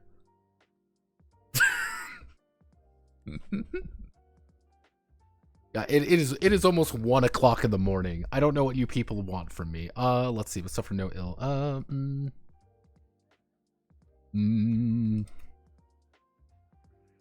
Sticky! What in doubt? Sticky! Everyone spin your tambourine and yeah. Aw, man, it's time for the gold tambourine. Fuck you, Cure Sunshine, your stupid golden tambourine. That was the stupidest item. I don't care what anyone says. It was dumb. Like, I'm sorry. You may say like, oh well, she's a great character or what. That was a dumb option. It looked dumb. It was silly. It was like, this does not fit anything. They're like, well, it's a musical theme. No, it's not. It was never a musical theme. Stop lying to yourself. Well, but there was music. No, there was. Oh, Fortissimo way. Fuck you. Fuck you.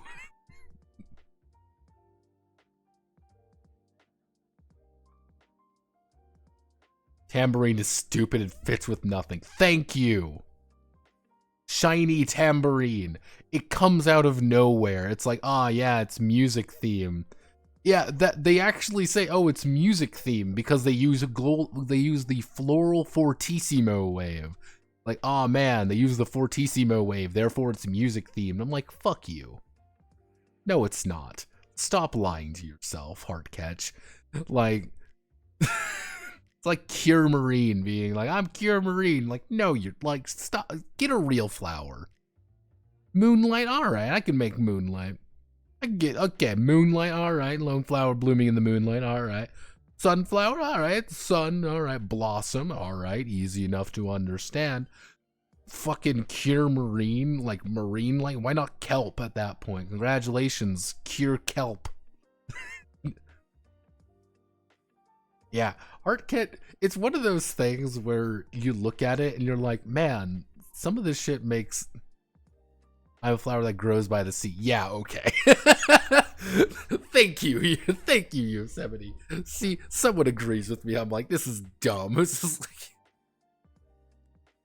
Yeah, gather floral power, fucking Fortissimo wave, we're music theme. No, Heartcatch, you're not. Even though you do have some good music. And I will say this about Heartcatch. The actual ending music for Heartcatch, immediate Kino. The second ED is Kino, because it's effectively like, yeah, let's go to the Southern Baptist Choir for some fucking reason. It's like, why? It's so fucking magic. It's, yeah, Sweet is the music one, and I am I am seriously wondering they did it because Sweet came after Heartcatch. I am very curious to say, like, we use, like, some music things that people seem to like. Why should we use music for the next one? And everyone's like, yeah, we didn't use, music very much. I'm like, alright, yeah, this makes sense. Let's see, I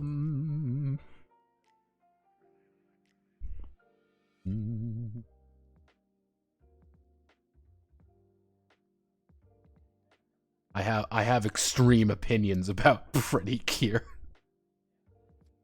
Actually, so.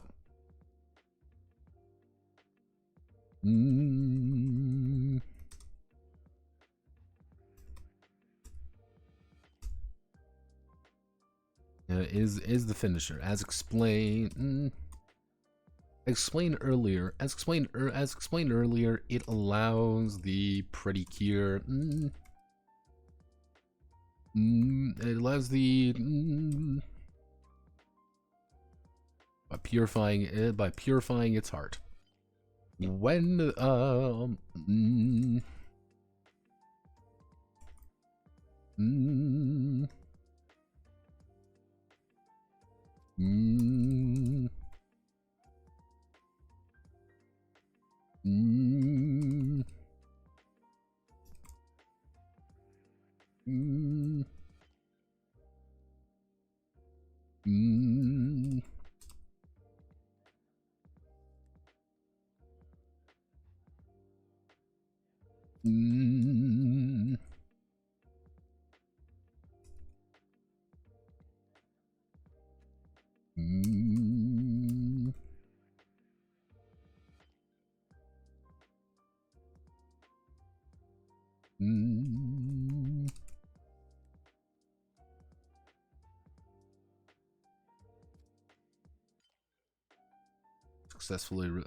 successfully you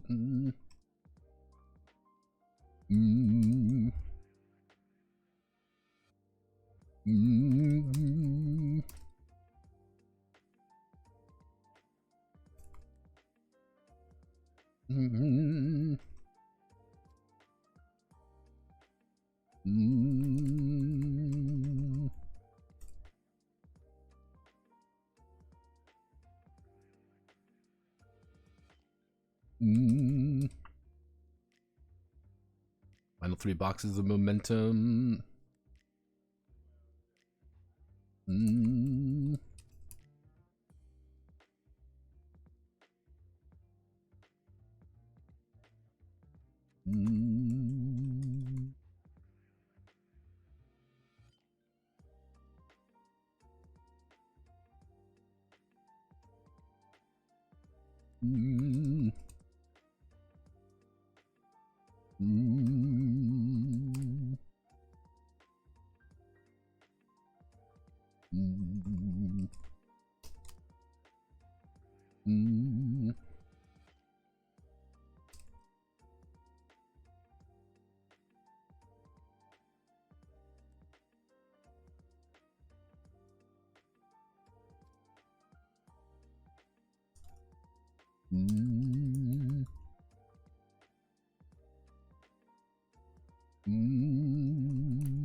Let's see, granting them a breather before their tragic defeat. Desperation.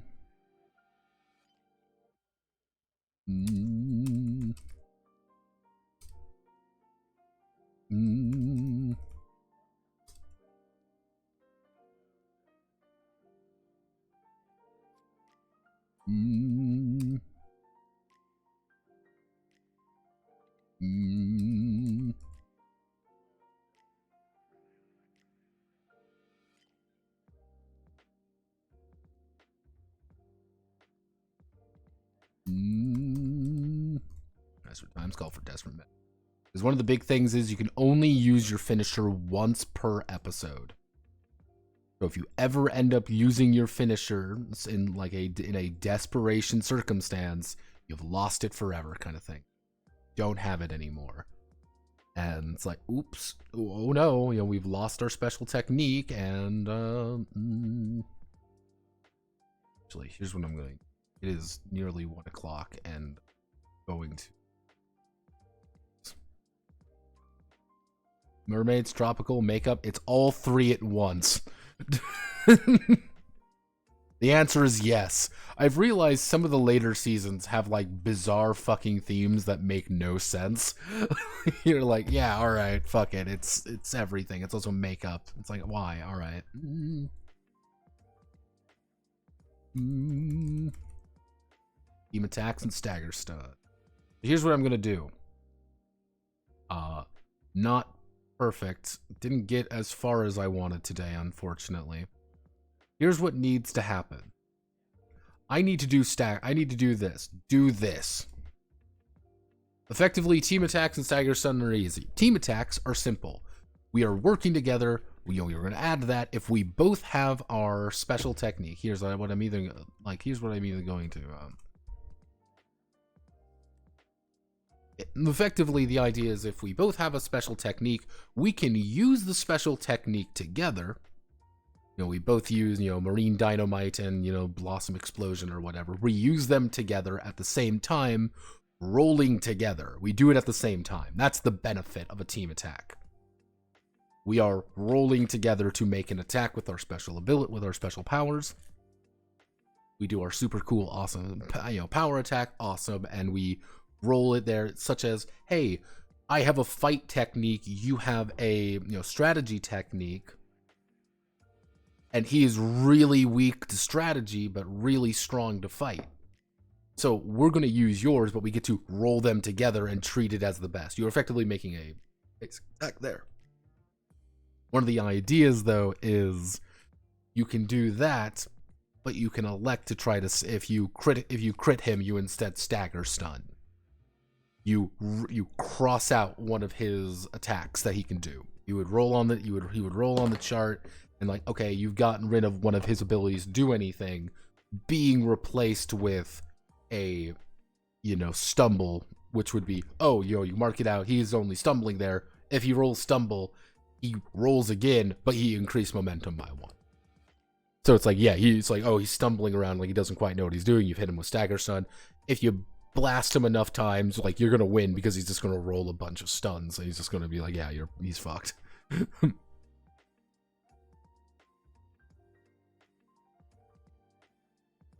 It's like, I was thinking about like, yeah, this is the like super, I was thinking about like super attacks, like the super duper attacks, like kind of a team attack is like we're combining 2 of our powers together.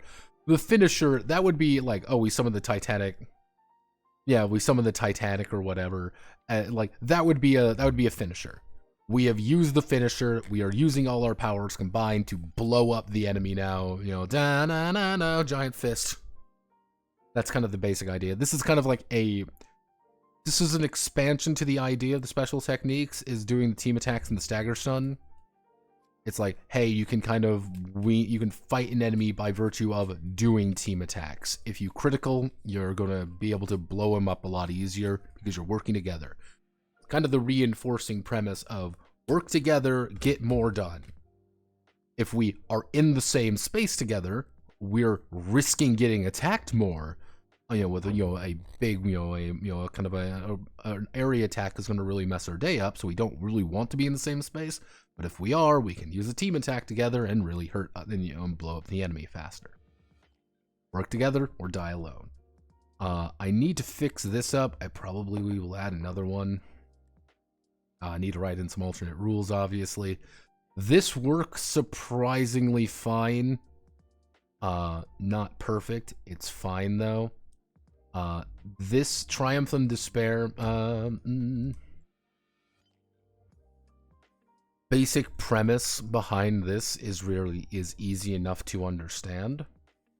All this is, at the end of the day, is, do you win? If you win by purifying its heart, awesome. Do you win by making it so it has pure stagger stun? Yeah. Then you hit it with a finisher and it's dead. That's a perfect victory. You know, you have achieved perfect victory. Everything is fine. Everything works out. Everyone's happy. If you lose, you have two options. You can either take the L effectively or do a Pyrrhic victory. Yeah, we have taken the win. You know, we managed to hit it with the Grand Fortissimo death wave when it's kind of distracted by kicking our ass. We've successfully destroyed it at the cost of one of us has a problem. Hey, Cure Salamander, Cure Phoenix over there broke her leg. Cure,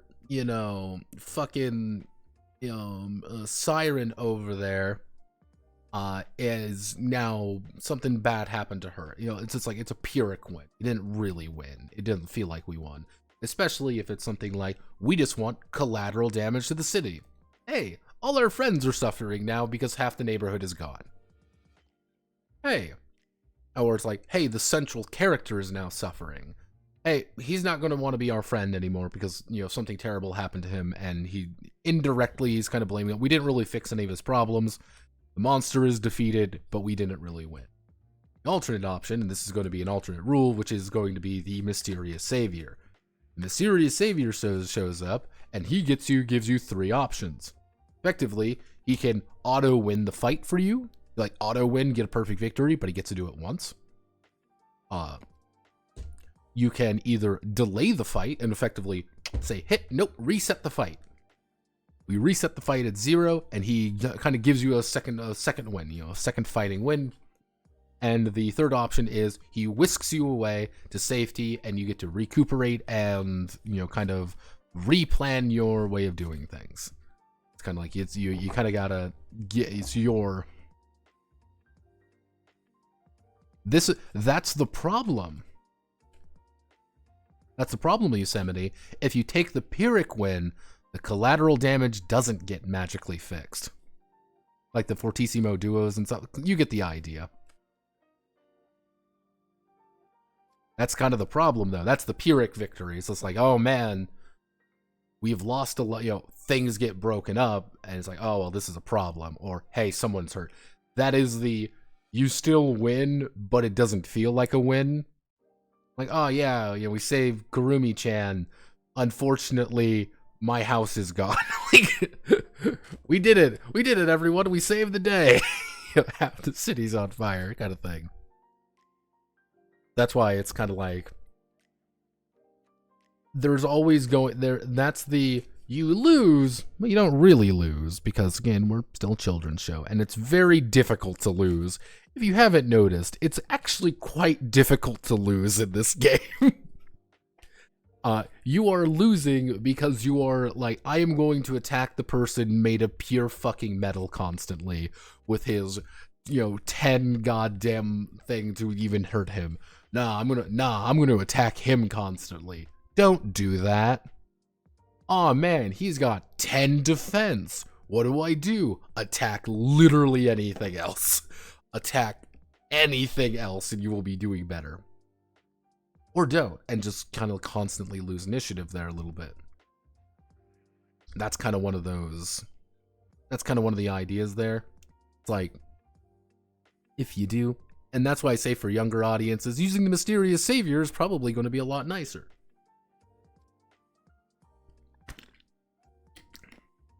Oh, hey! Oh, man. Fucking, we got our ass kicked this fight. We're gonna lose. Oh no, little Sally over there is crying because she lost. And you're like, haha, no. Someone shows up and defeats the monster, and you're like, oh, who saved us? It's the handsome stranger, obviously, in a giant, in a flowing red scarf, and he's this handsome, awesome dude who looks handsome and stuff, and he's just being very edgy and mysterious, and he fucks off. And you're like, who is this guy? And you're like, why is he here? And why did he steal the thing we're trying to find? That's a little weird. That's a little mysterious. Who is he? What's going on? Yeah, they usually just have to retreat, regroup. That's kind of the idea, is like, okay, fall back, regroup. Again, Pyrrhic victory. I still want to have the idea of a Pyrrhic, kind of Pyrrhic victory, and it's fine to lose sometimes. Ow. Bit my lip. Okay. I'm going to call it there, though. Thank you all for watching. I hope you have a wonderful rest of your time. Godspeed, good luck. I will see you all on Friday, most likely. It's going to be a little bit more complicated. We're probably going to do a Notepad Must Die on Friday to finish up. My goal is to finish everything on Friday. That's the goal. I want to finish everything on Friday. However, if we don't, we will move on to we will do it on Saturday. There's a few